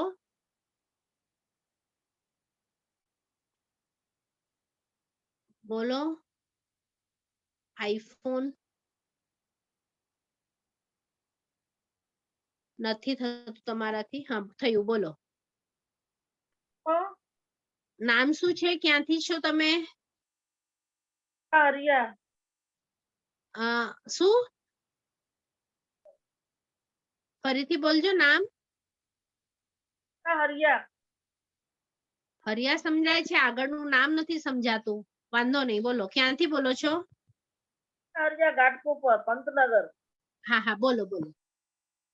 નામ કર્મ, હા બાગર નામ કર્મ, હા નામ કર્મ, હા નામ કર્મ, હા. નામ કર્મ. તમારું કર્મ જ સંભળાય છે મને, આગળનું નથી સમજાતું. નામ કર્મ. હા બરાબર છે. કર્મ. ગાથા કઈ છે? ગાથા 17. બરાબર છે. તો આવી રીતે તમને પકડતા આવડવું જોઈએ કે હું સવાલ શું પૂછું છું એનો જવાબ આપવાનો. બરાબર છે તમારો જવાબ. ચલો હવે હા બરોબર છે. ચલો હવે બધાને મને જે પૂછવું હતું આવી રીતે હું દરેક ક્લાસમાં થોડુંક થોડુંક રિવિઝન લઈશ. આજે આપણે હજી 10 મિનિટ છે આપણી પાસે, તો નવું એક તત્વ સ્ટાર્ટ કરી દઈએ છે, 5મું આશ્રવ તત્વ. એમાં આશ્રવ એટલે શું એ પહેલા સમજો. કર્મનું આવવું. જે લોકો નવા છે લખી લેજો, આશ્રવ એટલે શું? કર્મનું આવવું. તો હવે કર્મનું આવવું આપણે કેવી રીતે? જો આપણને સૌથી પહેલા સવાલ થવો જોઈએ કે મારે તો મોક્ષમાં જવું છે, તો હું કેમ નથી જતી? કારણ કે કર્મ બંધાયા કરે છે. તો કર્મ શેનાથી બંધાય છે? તો એના જવાબ આ 5મા તત્વમાં તમને મળશે કે શેનાથી બંધાય છે. તો એનો ભેદ છે ટોટલ 42. જે લોકો નવા છે તે લોકો લખી લેજો, આશ્રવ તત્વના ભેદ કેટલા છે? 42. તો કેવી રીતે 42 છે? તો તમારા બે જવાબ આવવા જોઈએ. હું ક્યારે પણ તમને પૂછું કે આશ્રવ તત્વના 42 ભેદ કોણ સમજાવશે, તો તમારે બે જ લાઈનમાં જવાબ આપવાનો. એકમાં કહેવાનું 17 અસંયમ. શું કહેવાનું? 17 અસંયમ. અને બીજા લાઈનમાં જવાબ આપવાનો 25 ક્રિયાઓ. શું જવાબ આપવાનો? 17 અસંયમ અને 25 ક્રિયાઓ. આ તમારો બે જવાબ હોવા જોઈએ. તો તમને થશે કે 17 અસંયમ કયા છે બેન? તો આ 21મી ગાથા જે શરૂ થાય છે ને એ તમારા 17 અસંયમ થી શરૂ થાય છે. તો પહેલા બધાને ક્લિયર થયું કે આશ્રવ તત્વમાં આપણે શું શીખવા જઈ રહ્યા છે કે મારા આત્મા ઉપર કર્મ કેવી રીતે આવી રહ્યા છે. તો ટોટલ આપણા આત્મા ઉપર 42 પ્રકારે કર્મ આવે. તો 42 માં ક્રિયાઓ આપણે નેક્સ્ટ ક્લાસમાં જોઈશું, પણ જે 17 અસંયમ છે તો કયા છે? તો અહીંયા લખ્યું, જો પહેલો શબ્દ શું લખ્યું? ઇન્દ્રિય. 21મી ગાથામાં પહેલો શબ્દ શું લખ્યું? ઇન્દ્રિય. એટલે કર્મ શેના કારણે આવે છે? 5 ઇન્દ્રિયના કારણે. પછી બીજો શબ્દ શું લખ્યો? કસાય. તો આપણી અંદર કશાયો પડ્યા છે, ક્રોધ, માન, માયા, લોભ. તો એના કારણે પણ કર્મ આવે છે. બરાબર. એના પછી જે ત્રીજો શબ્દ છે એનો અર્થ છે અવય, એટલે અવ્રત. આપણે બધા હમણાં વ્રતમાં નથી. જો આપણે બધા હમણાં 12 વ્રત લઈશું ને, દશેરાના જે કલાપ્રભ મારા સાહેબ ઉચરાવાના છે, તો પછી તમને વ્રતના બાબતના કર્મ આવવાના ઓછા થઈ જાય. હમણાં આપણે લીધા નથી એટલે એ 5 મહાવ્રત, એ સાધુ હોય તો મહાવ્રત લે 5, આપણે હોઈએ તો 12 અણુવ્રત લઈએ. તો વ્રત તમે લેશો તો તમારા વ્રતના રિલેટેડ કર્મ આવશે નહીં. હમણાં આપણે બધા અવ્રતી છીએ તો આપણા ઉપર કર્મ આવી રહ્યા છે. જો મેં નિયમ નથી લીધું કે હું હિંસા નહીં કરું, હું ખોટું નહીં બોલું, તો પણ મને હમણાં મેં નિયમ નથી લીધું એટલે બોલવાનું, ખોટું બોલવાનું પાપ તો મને લાગી જ રહ્યું છે. ચોરી ભલે નથી કરતો પણ નિયમ નથી લીધું ને, ચોરી નહીં કરું, તો એ ચોરી કરવાની તૈયારી મારી પડી છે. હું હમણાં જઈ બાજુમાંથી ને કંઈક લઈ આવી શકું છું કારણ કે નિયમ નથી લીધો, તો એ પાપ મારું ચાલુ જ છે. તો એની માટે અવ્રત શબ્દ મૂક્યો. એના પછી શબ્દ છે જોગા, એટલે યોગ. એટલે શું? મન, વચન અને કાયાના યોગ. એટલે કે મનથી સારું કરવું તો સારા કર્મ આવે, ખરાબ કરવું તો ખરાબ કર્મ આવે. વચનથી સારું બોલવું તો સારા કર્મ આવે, ખરાબ બોલવું તો ખરાબ કર્મ આવે. અને કાયાથી પણ સારા પણ આવી શકે અને ખરાબ પણ આવી શકે. તો આ બધાના ભેદ જે છે તે પાછળની હાફ લાઈનમાં લખેલા છે. જો પહેલા લખ્યું છે પંચ, તો આ પંચને કોની સાથે સરખાવવાનું છે? ઇન્દ્રિય. તો 5 અને ઇન્દ્રિય આવી રીતે સાથે કરી દો, લાઈનથી તમે જોડી દો. તો ઇન્દ્રિયના કેટલા છે તમારે? આશ્રવ 5. પછી કષાયના આશ્રવ કેટલા છે? બાજુમાં કયો શબ્દ લખેલો છે? 14, એટલે કે 4. એના પછી અવ્રતના કેટલા આંકડો લખેલો છે? 5, એટલે અવ્રત પણ 5. પછી યોગ, તો યોગ કેટલા છે? મન, વચન અને કાયા, એના 3. એટલે હવે બધાનું ટોટલ કરો, કેટલા થાય છે? 5 + 4 + 5 + 3, કેટલું થયું? 17. તો આ આપણને 17 આશ્રવ બોલવાનું. શેનું છે? 17 આશ્રવ અસંયમનું. તો જે જીવ સંયમમાં લે, સંયમ એટલે કાબુમાં રાખે, કે સમજો ઉપવાસ કરવું છે તો હું જીભને કાબુમાં રાખું છું. આજે મારે ટીવી જોવું નથી તો આંખને કાબુમાં રાખું છું, તો આને કહેવાય સંયમ. પણ જો આપણે દીક્ષા લઈએ એને જ ખાલી સંયમ કહેવાય એવું નથી. સંયમ એને એટલા માટે કહેવાય કે એ લોકો બધા 5 ઇન્દ્રિયને કાબુમાં રાખે છે. તો દેશથી સંયમી આપણે પણ બની શકીએ. દેશથી એટલે શું? થોડા થોડા. અને એ લોકો સર્વથી સંયમ છે, આપણે થોડા થોડા સંયમી છીએ. તો 5 ઇન્દ્રિયને જે લોકો પણ કાબુમાં રાખે છે તો શું કહેવાય એ લોકો માટે? એ લોકો પણ હમણાં પોતાનો આશ્રવ અટકાવી રહ્યા છે. જો આપણે કાબુમાં ન રાખીએ અને ભલે આપણે માસ્કમણ કર્યું હોય, હા મને તો એસી તો જોઈશે જ, મને તો આ લાલ રંગની જ સાડી જોઈશે જ, તો તમે એ વચનથી સંયમી છો પણ આંખથી, કાનથી, નાકથી સંયમી નથી. તો જે વ્યક્તિ જેટલું સંયમમાં રહેશે એટલો એનું લાઈફ ઉપર, આત્મા ઉપર આશ્રવ ઓછો થશે. એટલે હું તમને હવે પૂછું કે તમારા બધા ઉપર જો આશ્રવ હમણાં અટકી જાય તો પછી કર્મ તો આવતા જ નથી, તો પછી આપણે બધા કેટલા જલ્દી મોક્ષમાં પહોંચી જઈએ, બરાબર? પણ આ તો આપણા ઉપર, આત્મા ઉપર આશ્રવ શેનો શેનો આવી રહ્યો છે? તો બધાને બાયહાટ હોવું જોઈએ. 5 ઇન્દ્રિય, 4 કષાય, 3 શું? મનના, વચનના, કાયાના યોગ અને 5 અવ્રત. તો આટલા જે છે 17 આશ્રવ જે સેવે છે એટલે શું? અસંયમ કહેવાય. હું તમને નેક્સ્ટ ટાઈમ પૂછીશ 17 અસંયમના નામ કોણ બોલે છે? તો આ લાઈનમાં આવવા જોઈએ, હા, આગળ પાછળ નહીં. 5 ઇન્દ્રિય, 4 કષાય, 5 અવ્રત, 3 યોગ, લાઈનમાં જ. ચલો એના પછી એટલે નીચેની લાઈનમાં કહે છે કે આવી રીતે તમે જુઓ અને ક્રિયાઓ 25 છે પણ 20 એટલે 20 અને પણ એટલે 5. ક્રિયાઓ 25 છે. એ 25 ક્રિયાઓ આપણે નેક્સ્ટ ક્લાસમાં જોઈશું. ઈમાં એટલે એમ શું કહે છે? અનુક્રમે એટલે 25 + 17 એમ 42 પ્રકારે આત્મા ઉપર આશ્રવ થાય છે. આશ્રવ એટલે 10 વખત મનમાં બોલજો, કર્મનું આવવું. કર્મનું આવવું. તો કર્મ આ 42 પ્રકારે મારા ઉપર કન્ટિન્યુઅસ આવી રહ્યા છે. તો હમણાં જો હું સમજો કે સામાયિક લઈ લો, તો સામાયિકમાં છે ને 5 ઇન્દ્રિય કાબુમાં હશે. આપણે કઈ મોઢામાં નાખવાના છીએ, કઈ સૂંઘવાના છીએ, કઈ જો કાંઈ નહીં, 5 ઇન્દ્રિય કાબુમાં. એટલે આશ્રવ થતો અટકી ગયો કે નહીં? પ્રતિક્રમણમાં છો, આશ્રવ થતો અટકી ગયો. નિયમ લીધા, આશ્રવ થતો અટકી ગયો. આશ્રવ થયા કરશે ને એટલે કે બારી ખુલ્લી મૂકવી. બારી ખુલ્લી છે, પછી તમે વર્ષી તપ કરો ને 99 કરો ને 28 કરો, એ કરીને કર્મ તોડશો, પણ બીજું બધું તો આવ્યા કરશે.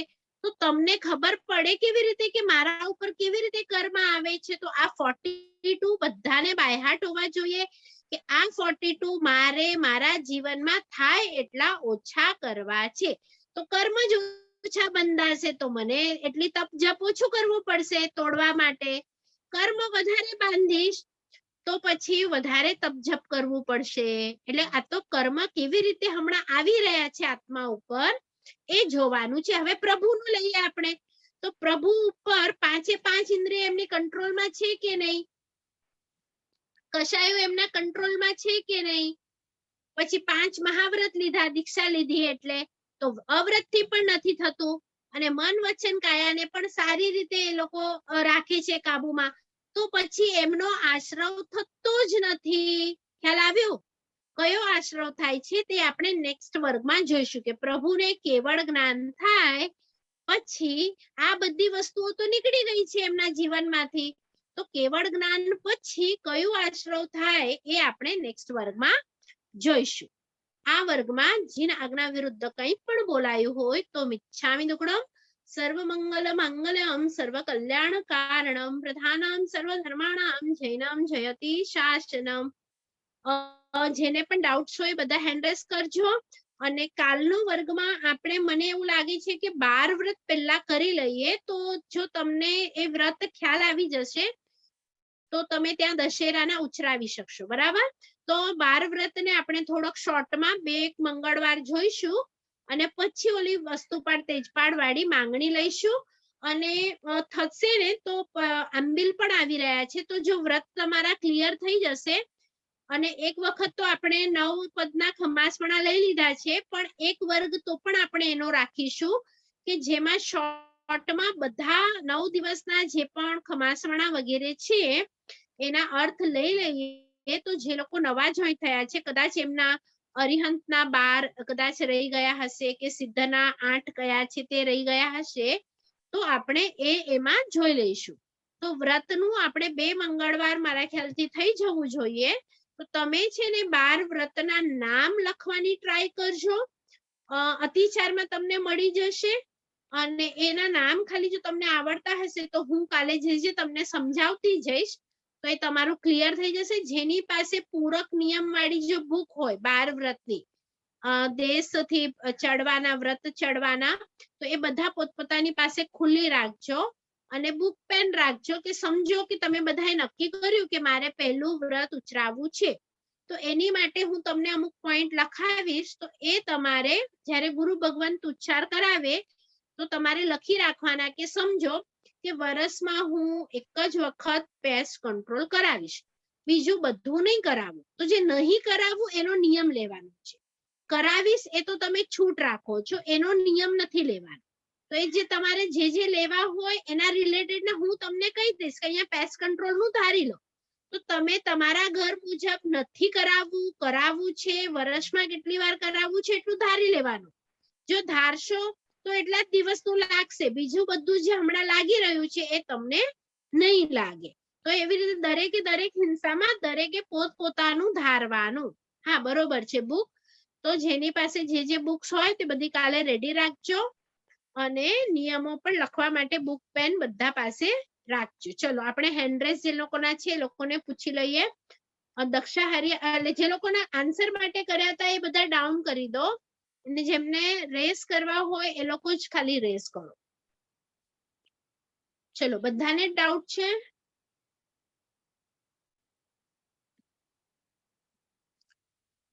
દક્ષા હરિયા બોલો.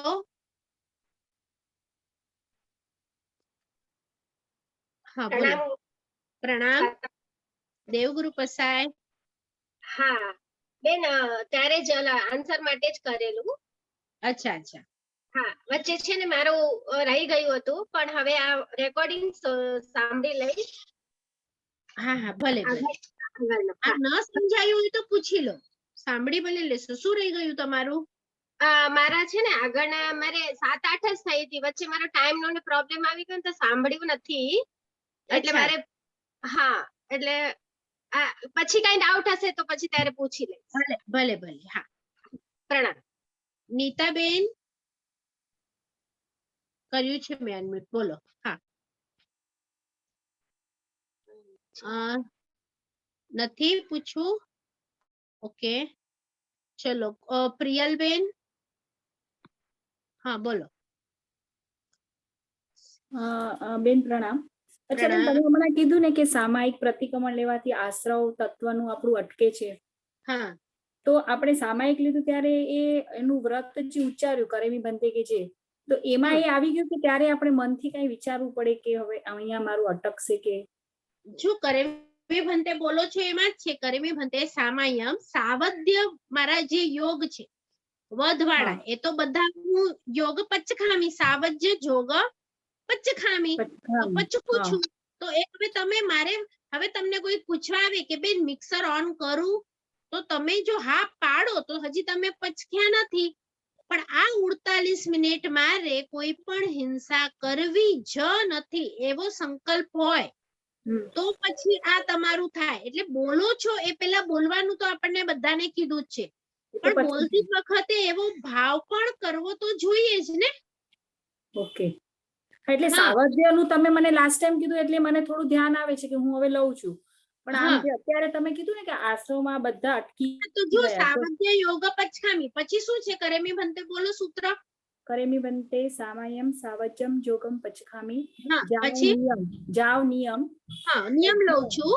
હા પજ્જુવા સામી દુવિયમ તિર્યમ મણેણમ વાયાએ. બે પ્રકારેથી હું પાપ નહીં કરું. હવે તમે લીધું કે હમણાં હું કાયાથી તો નહીં જ કરું અને કોઈને અનુમતિ પણ નહીં આપું, એટલે હમણાં તો કહીશ નહીં કે તું કર, બરાબર? પણ ક્યાંક થઈ રહ્યા છે તો એમાં મારી અનુમતિ પડી છે. દાખલા તરીકે બેંકમાં મારા પૈસા પડ્યા છે કે ક્યાંક બ્રિજ બની રહ્યો છે મારા ટેક્સ થી, તો હું 3 પ્રકારે પાપને ન તોડી શકું, પણ 2 પ્રકારે હમણાં હું લઈ શકીશ. દુવિહમ, બરોબર? પણ ત્રિવિહેણ, હા, તો એના એક એક જે ભેદ છે સમજવા જરૂરી છે. અને એ પ્રકારનું આચરણ સામાયિકમાં એ કરેમી ભંતે ઉચરાવનારને હોવું જોઈએ. એટલે મેં તમને કીધું હતું કે બધા લોકો કરેમી ભંતે ન બોલી શકે, જેને ખ્યાલ હોય તો એ જ બોલે. કારણ કે 10 જણાનું હું બોલું કરેમી ભંતે અને એમાં હજી આગળની લાઈન બોલો, એમાં સૂત્રમાં શું છે? દિવ્યમ તિવિહેણમ મણેણમ વાયાએ કાયણમ ન કરેમી ન કારવેમી તસ ભંતે પડિક્કમામી નિંદામી ગરિહામી અપ્પાણમ મોશિનામી. હવે તમે તો મણેણમ મનથી પણ કીધું, અને તમે જેને કરેમી ભંતે આપો છો એના મનની પોઝિશન શું છે આપણને નથી ખબર. ખબર છે? એ મનથી હમણાં પાપ બંધ ન કરે તો તમને પણ લાગી જાય. અચ્છા, ખ્યાલ આવ્યો? એટલે એક મિનિટ, એટલે જેને સામાયિક લીધું છે એની પાસેથી હું કરેમી ભંતે ઉચરાવું, પણ હવે એની બી મનની સ્થિતિ તો ખબર નથી, તો પછી એમાં મારે બેટર મારી સૂત્રથી તો હમણાં બોલ્યું જ છે ને કે મારે હમણાં કરવું નથી, એમ સૂત્રથી બોલ્યું છે. કદાચ ઉપયોગ ચુકાઈ જાય, ભૂલથી યાદ આવી જાય, કઈ ખરાબ વિચાર આવી જાય, એ અલગ વસ્તુ છે. પણ એ ઉચરાવીને બેઠો છે કે હમણાં મારે થાય તો કરવું નથી એમ. એટલે આપણે સમજવો એવું જરૂરી નથી ને, એને સમજવું એવી જરૂરી નથી. એ જ તો છે કે મેન તો એને સમજ હોવી જોઈએ, તો પછી ઓલું સામાયિકમાં આટલું સોનાનું દાન આપીએ એટલું ફળ તો મળે કે જો કોઈ પણ પૂતગલ માટે હમણાં તમને 48 મિનિટ રાગ જ નથી, કોઈક વ્યક્તિ માટે દ્વેષ જ નથી 48 મિનિટ, એટલે રાગ દ્વેષ તમે રહિત થઈને સામાયિક કરો છો. તમે તો બધું વોસીરાવી દીધું ને. હવે હા, એ એ- ન ઉછેરાવો તો પછી કેવા સામાયિક નું ફળ મળે તમને એમ. તો પછી એ લોકો પાસેથી પચકાણ લેવું કે ન લેવું? મને આમ જો અંદાજ લો છો તો દ્રવ્યથી લો, એમાં વાંધો નહીં, પણ પછી ભાવ તો તમારે જ કરવાના છે ને, કે એ જે સૂત્ર હમણાં તમને બોલી રહ્યા છે તો એ દરેક વસ્તુ હું પાડું એવો મને તો ભાવ થવો જ જોઈએ ને મારી અંદર, ઓકે તો આશ્રવ અટકે. બરાબર, સમજી. હા, હવે ખ્યાલ આવ્યો. હા હા. અને બેન એક મિનિટ, તમે હા. પુણ્ય તત્વમાં જે 4 કર્મ ઉદયમાં હોય તેમાં હા. વેદનું ગોત્ર આયુષ્ય, અચ્છા ચોથું કયું પકડવાનું? મને ધ્યાન ના નામ આવ્યું. કર્મ, આટલા બધા નામ કર્મના તો છે. અચ્છા, એ નામ કર્મ આમાં જ આવશે. સારો સ્વર મળ્યો કે સારી ગતિ મળી, એ જે છે ને જાતિ ગતિ, એ બધા શેની અંદર આવે છે? પણ નામ કર્મ તો પાપનું બી એમાં બી જ આવશે, એટલે બંનેમાં જશે. બંનેમાં આવશે ને. તો નામ કર્મના મને આંકડો તમારું હોમવર્ક એ છે કે નામ કર્મમાં પુણ્ય તત્વમાં કેટલા આવે છે અને નામ કર્મમાં પાપ તત્વમાં કેટલા આવે છે, એ બંનેના આંકડા નેક્સ્ટ ક્લાસમાં આપજો અથવા વોટ્સએપ કરી દેજો મને. પાક્કું પાક્કું પાક્કું. હા, પ્રણામ. બરાબર. એમ તો છે ને ગોત્ર પણ આવશે, તો બંનેમાં એક એક આવશે. હા, એ બરાબર. બધા આયુષ્ય 3 અને 1 આવશે, તો એક નામ આવશે. કર્મમાં કેટલું કેટલું બંનેમાં આવશે એ તમારો હોમવર્ક છે. ચલો, બીજા કોને પ્રશ્ન છે જોઈ લઈએ. કવિતા હરિયા પ્રશ્ન છે? હા, બોલો. બેન, તમે આશ્રવ તત્વ ચાલુ કર્યું ને, હા, એનાથી પહેલા શું સવાલ હતું? એક તો સ્થાવર નું કંઈક પૂછ્યું તો મને ઈ સમજાયું નહીં, એટલે શું સવાલ? સ્થાવર દશક કહેવાનું જે કીધું એ. હા, અને એના પછી કંઈક સવાલ હતું ને કર્મ વાળું, એ સવાલ શું હતું એ મને ધ્યાન નહીં. કર્મ કેટલા છે? 8. અચ્છા, કર્મ કેટલા છે એ જ પૂછેલું. એ મને યાદ નથી, તમે રેકોર્ડિંગ જોઈ લેજો આજે. હા, ઓકે ઓકે ઓકે. હા હા, ચલો. રાજુલ ગાલા, તમને શું પ્રશ્ન છે? પ્રણામ બેન. પ્રણામ. મને શીત અને ઉષ્ણ એટલે શું? શીત એટલે ઠંડુ, ઉષ્ણ એટલે ગરમ. અને એમાં આતાપ અને ઉદ્ધોત જે છે ને ગાથા 16 માં, તો આતાપ અને ઉદ્ધોત નો જરાક એકવાર સમજાવો ને. હા, એટલે એમાં શું છે કે આ બધા પૂતગલના લક્ષણ છે, બરોબર ને? એક ગાથા તમે લીધી છે ને? હા હા હા, પૂતગલના લક્ષણો. તો એમાં શું છે પૂતગલના લક્ષણમાં? આતાપમાં પોતે છતાં પ્રકાશ ઉષ્ણ આપે. શીત છતાં પ્રકાશ ઉષ્ણ, એટલે મેં તમને કીધું હતું સૂર્યના જે હમણાં વિમાન છે, તો એ વિમાન આખું મણીથી બનેલું હોય. એ જે મણી છે એ મણીને આ આતપ નામ કર્મ લાગેલું હોય. હવે એ લાગે એટલે એનું રિઝલ્ટ શું આવે? આતપ નામ કર્મ કે આમ તો સૂર્યનો પ્રકાશ ઠંડો હોય, એ ફેંકે ત્યારે, પણ એ જેમ જેમ ટ્રાવેલ કરે એ પ્રકાશ, તો એ આતપ નામ કર્મમાં એવું હોય કે જેમ જેમ તમે ટ્રાવેલ કરો તેમ તેમ આતપ નામ કર્મ ઉદયમાં આવતું જાય, અને તમારો જે ઠંડો પ્રકાશ છે તે ચાલવાના કારણે હવે ધીરે ધીરે ગરમ થતો જાય છે. એટલે ઉપરથી આવે છે ત્યારે ઠંડો છે, પછી જરા ગરમ થયો, પછી જરા ગરમ, પછી જરા, એટલે આમ નીચે આવે છે ને ત્યારે વધારે ગરમ થાય છે. એટલે તમે જયારે ફ્લાઇટમાં આમ ઉપર જાઓ ત્યારે એ હવામાં ઠંડક હશે, સૂર્યનો તડકો છે પણ માઇનસમાં ટેમ્પરેચર છે. એનો મતલબ શું થયો કે ત્યાં એ સનના રેસ એટલા બધા ગરમ નથી. ખ્યાલ આવ્યો? કેમ નથી? કારણ કે એ લોકો જેટલું વધારે ટ્રાવેલ કરશે ત્યારે એટલું આ આતપ નામ કર્મ વધારે ને વધારે ઉદયમાં આવે અને તડકો વધુ ને વધુ ગરમ થતો જાય. તો આપણા મુંબઈમાં જમીન ઉપર પગ રાખીએ તો વધારે ગરમ હોય, પણ તમે મહાબળેશ્વર એટલે કે થોડુંક ઉપર ગયા તો ત્યાં એટલું ગરમ નહીં હશે. તો કેમ નહીં હશે? કારણ કે સૂર્યના જે રેસ છે એમને આ આતપ નામ કર્મ લાગેલું છે, અને એનું કામ એવું છે કે જેમ જેમ ટ્રાવેલ વધારે કરે સૂર્યનું કિરણ, તેમ તેમ એની અંદર ગરમી આવતી જાય. બરાબર? અને શું હતું તમારું? અને બીજું મને જે 6 દ્રવ્યોની પરિણામી આદિનો કીધું ને, હા, એમાં અપ્રવેશીમાં બધા જ દ્રવ્યો એક અપ્રવેશી છે કે? હા, એટલે તમે ગાથા નંબર કહી રહ્યા છો 14, બરાબર? હા, બરાબર. હા, હા, તો એમાં તમારે સવાલ શું છે? અપ્રવેશી બધા જ દ્રવ્યો અપ્રવેશી છે કે ખાલી જીવ દ્રવ્ય અને ધર્માસ્તિકાય, અધર્માસ્તિકાય ને આકાશાસ્તિકાય? અપ્રવેશીની જો ડેફિનેશન આપણે શું આપી છે? એકબીજામાં હા, શું કી છે? વાંચો. એકબીજામાં પ્રવેશ ન કરે તે. બરાબર. તો હવે કોણ કોણ નથી કરતું? ધર્માસ્તિકાય પ્રવેશ કરે છે કે નથી કરતું? તમે વિચારો. કરે છે કોઈ ને. પણ દ્રવ્ય અન્ય દ્રવ્ય રૂપે થાય છે કે નથી થતું? દાખલા તરીકે ધર્માસ્તિકાય હમણાં હું છું, તો હું અધર્માસ્તિકાય બની શકું કે ન બની શકું? બની શકો ને. ના, ન બની શકું. જે છું એ જ રહું. ધર્માસ્તિકાય હમણાં જો કે હું આત્મા છું, સમજો, તો હું ભૂગલ બની શકું ક્યારે પણ કે આત્મા જ રહું? આત્મા જ રહો. હા, અને જે લોકો જડ છે એ લોકો ક્યારે પણ આત્મા બની શકશે કે જડ જ રહેશે? જડ જ રહેશે. હા, તો એવી રીતે જે લોકો પણ જે છે એ બધા એ જ રહેશે. એટલે કોઈ પણ કોઈની અંદર પ્રવેશ કરી શકશે નહીં.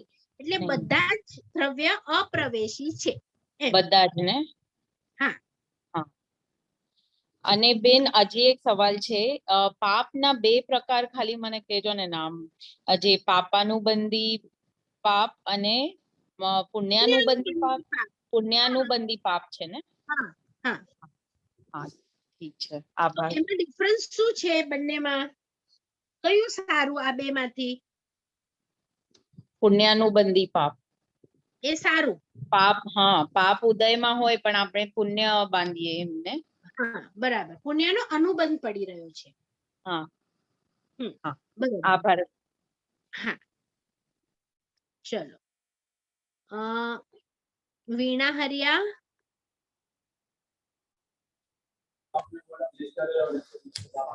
બેન પ્રણામ. પ્રણામ. બેન, તમે કીધું ને આવતીકાલે તમે ઓલું 12 વ્રત નું કરાવવાના છો, તો એનું બુક ની કઈ પીડીએફ છે તમારી પાસે? પીડીએફ તો ની, મારી પાસે ઘણી બધી બુક્સ છે, અને તમને જોઈતી હશે તો કાલે વડાલા મોકલાવી દઈશ. હા, તો એક બુક મોકલો ને, એવી રીતે આમ તો અમે લોકો જોઈ લઈએ એવી રીતે. ભલે ભલે, હા, મોકલાવી. એટલે ક્યાં મારા ઘરે મોકલશો કે શું કરશો? કહું છું વિપુલ ને, હવે જ્યાં એને કમ્ફર્ટેબલ થશે તમારા ઘરે જ રાખી દેશે. હા હા, ભલે બેન. પ્રણામ. આભાર. ચલો, નીતાબેન.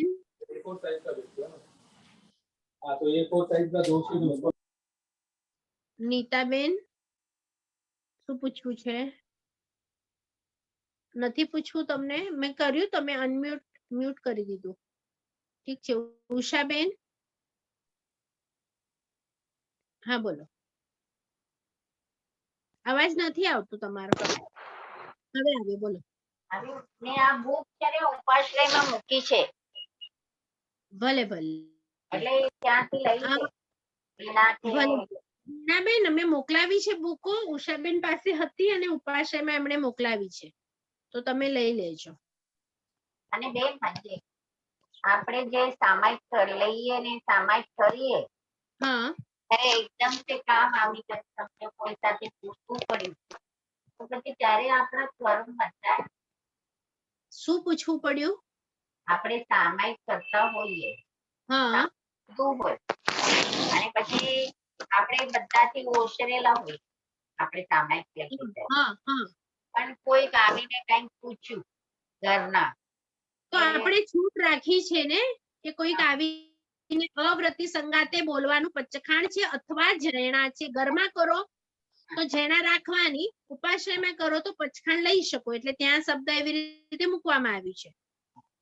એટલે ચાલે. હા, એટલે ચાલે. પણ બધું તમને લાગે કે વધવાળા વચન છે તો નહીં બોલવાના. 48 મિનિટ પછી એને ઈશારો કરવાનો કે આમ તો ઈશારાને બધું અલાઉડ નથી, પણ નવા તમે સ્ટાર્ટ થયા હો સામાયિકમાં જોડાવાને, તો એવી સ્ટાર્ટિંગમાં ભૂલો થવાની શક્યતા છે. તો ત્યાં શબ્દ મૂક્યું છે કે જૈણા છે એમ. બુક છે ત્યાં અપાશ્રયમાં, તો હા હા, તમે તમારા વડાલાના ગ્રુપમાં મેસેજ નાખી દેજો તો એ લોકો બહેનો લઈ જશે ત્યાંથી. ચલો, અનિતાબેન તમે બોલો. તમારી સ્ક્રીન ઉપર અનમ્યુટ માય સેલ્ફ છે ને, એના ઉપર ક્લિક કરો. Unmute my self. પ્રણામ બેન. હા બોલો.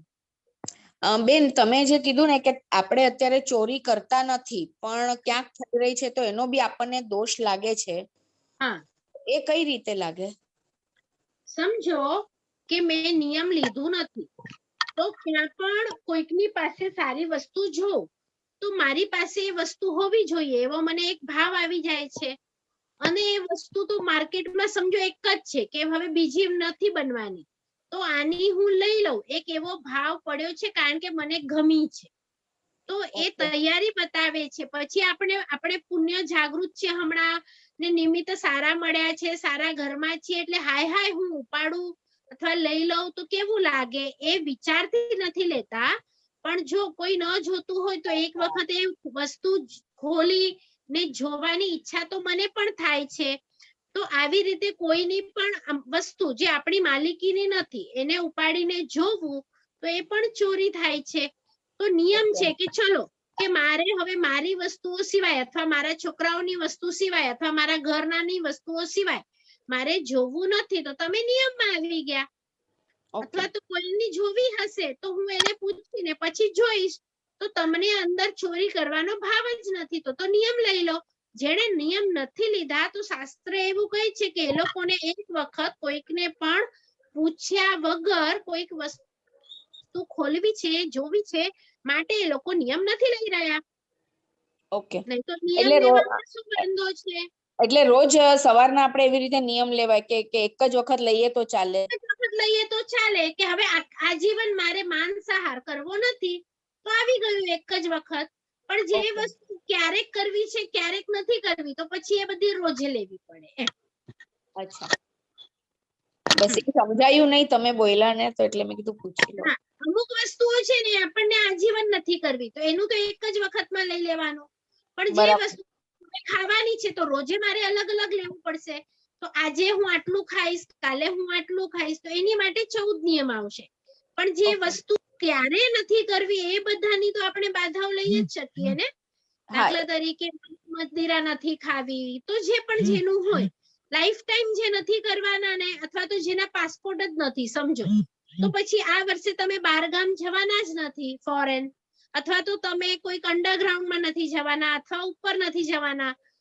જે પણ દિશા રિલેટેડ હોય કોઈ વસ્તુઓ તમે ન લેતા હો બહારની તો એ બધા પણ લઈ શકો છો. તો ધીરે ધીરે જેટલું તમને લાગે ને કે આ મારે આખી લાઈફ માટે લઈ લેવું છે તો એનું અલગ લિસ્ટ બનાવવાનું અને જેનું રોજે રોજે લેવું છે એનું અલગ લિસ્ટ બનાવવાનું. તો આપણે રોજમાં હું એવી રીતે નિયમ લઉં છું કે મારે આપણે કહીએ ને એક દિશામાં આપણે કહીએ કે મારે 25 કિલોમીટર જો, તો આપણે હું એવી રીતે લઉં છું કે 10 દિશાઓમાં આટલું, તો હું તો અંડરગ્રાઉન્ડ આમ ન જવાની હોઉં તો પછી કેવી રીતે લેવું? દિશાનું લાગે તમને? અચ્છા, એટલે નિયમ લેતી વખતે ક્યાં જાઓ છો ને એ તો છૂટ રાખવાની હોય. 9 માં હું નહીં જાઉં એવી રીતે નિયમ લેવાનો. બધા ભૂલ શું કરે છે 10 માં જઈશ તો એ જવાનું નિયમ તમારું થઈ રહ્યું છે, તો જવાનું નિયમ નહીં હોય. નહીં જવાનું હોય ને એને નિયમ કહેવાય. તો હું આજે ઉત્તર સાઈડ જઈશ અને દક્ષિણ સાઈડ જઈશ તો 2 ની છૂટ રાખું છું, પણ 8 માં નહીં જાઉં એવી રીતે નિયમ લેવાનો હોય એમ. ઓકે, ત્યાગ બોલવાનો. બરાબર છે. હા, ઈ મને ધ્યાન નહોતું કારણ કે હું આમ 10 દિશાઓનું લઈ લઉં છું.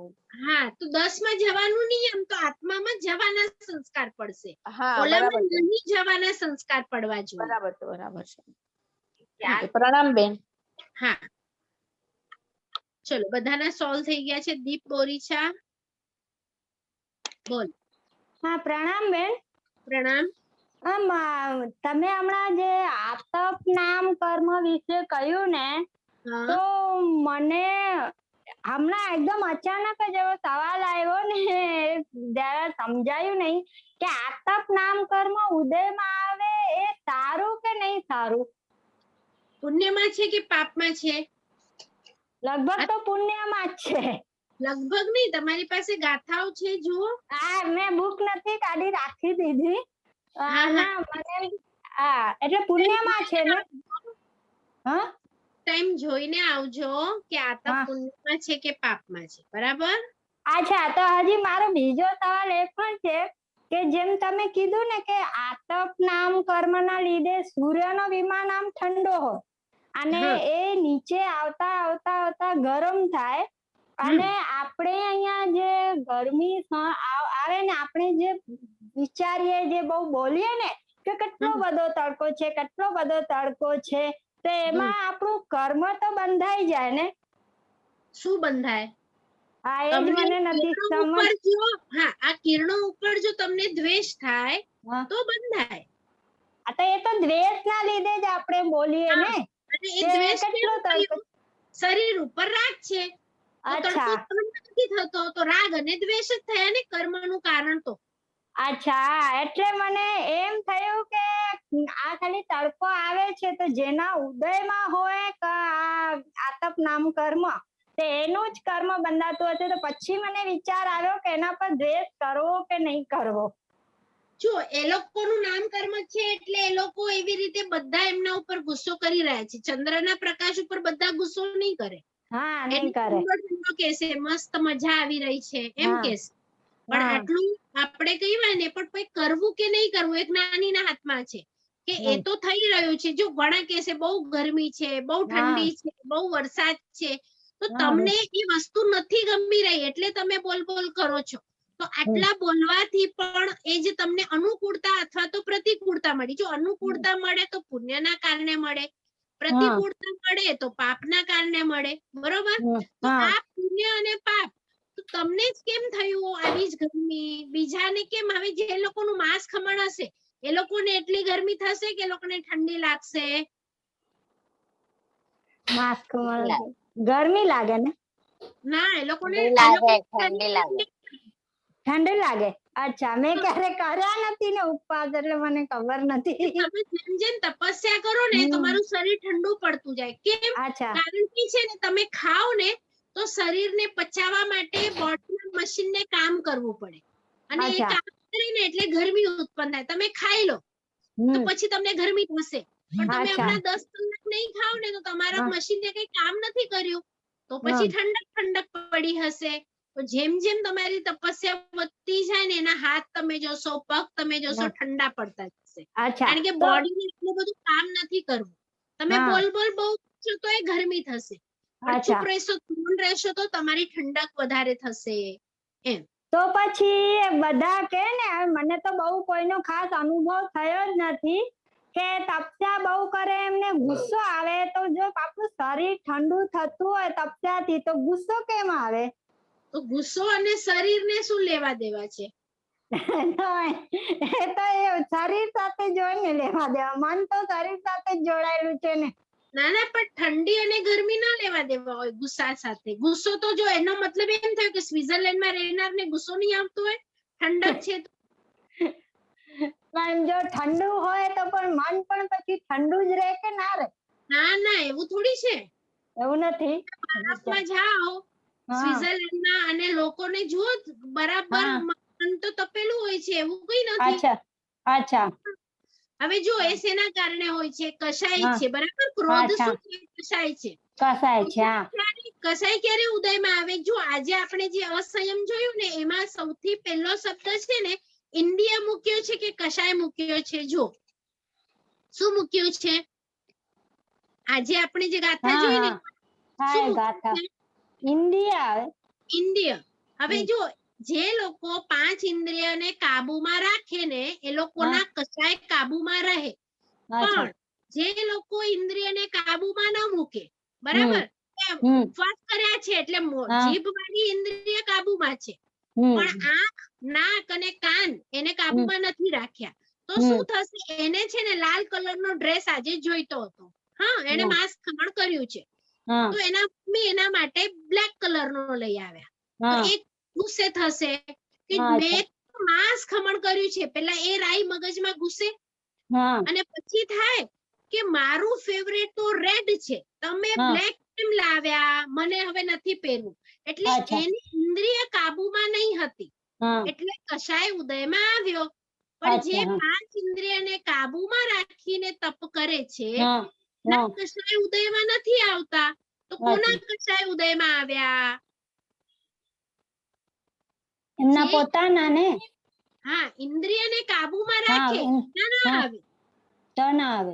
હા, ખાલી આને કાબુમાં રાખે, ખાવું નથી, પણ આમ સમજો કે હું કોઈ ગ્રેટ છું, મારી વહુએ કેમ નહીં કર્યું, મારી નોકરે કેમ કામ નહીં કર્યું, બધાને છે ને આમ ધધડાવી નાખે, તો એના કશાય ઉદયમાં છે, કારણ કે પોતાની જાતને બહુ રાગ કરે છે, તો બીજા દ્વેષ થાય. રાગ અને દ્વેષ રહિત જ્યારે તમે કરો ને ત્યારે રિયલ થાય એમ. એવા લોકો પછી ગુસ્સો ના આવે. પણ ધર્મ ના સમજ્યા હોય અને ખાલી અપડાઈ કરવી છે એટલું જ મગજમાં હોય, અને પછી છે તમે મને સાતા ન પૂછો, ખબર નથી પડતી કે મેં 8 ઉપવાસ કર્યા છે, તમે કેમ સાતા નથી પૂછતા, એટલે મગજમાં પછી રાગ ને દ્વેષ ને ચાલુ થાય ને પછી ગુસ્સો બહાર નીકળે. આભાર બેન. હા, ચલો બધાના સોલ્વ થઈ ગયા. જીના આજ્ઞા વિરુદ્ધ કંઈ પણ બોલાયું હોય તો મિચ્છામિ દુક્કડમ સર્વમંગલ માંગલ્યમ સર્વ કલ્યાણ કારણમ પ્રધાનામ સર્વ ધર્માણામ જૈનામ જયતિ શાસનમ. બધા ખાતામાં રહેજો. આટલા 21 સુધીની બધી ગાથાઓ એક વખત રોજે જોઈ જજો. કંઈ પણ ડિફિકલ્ટી હોય તો આપણે સ્ટાર્ટિંગમાં નેક્સ્ટ ક્લાસમાં સોલ્વ કરીશું. પછી આશ્રવ તત્વની 25 ક્રિયાઓ લઈશું. બીજા બધાને પણ કહેજો જોડાવા માટે, કારણ કે 25 ક્રિયાઓ રોજે બે રોજ જીવનમાં આપણી થતી હોય છે, અને એ કરતી વખતે શું ભાવ કરવાનો તો એ આપણે નેક્સ્ટ વર્ગમાં જોઈશું. ચલો બધા શાતામાં રહેજો.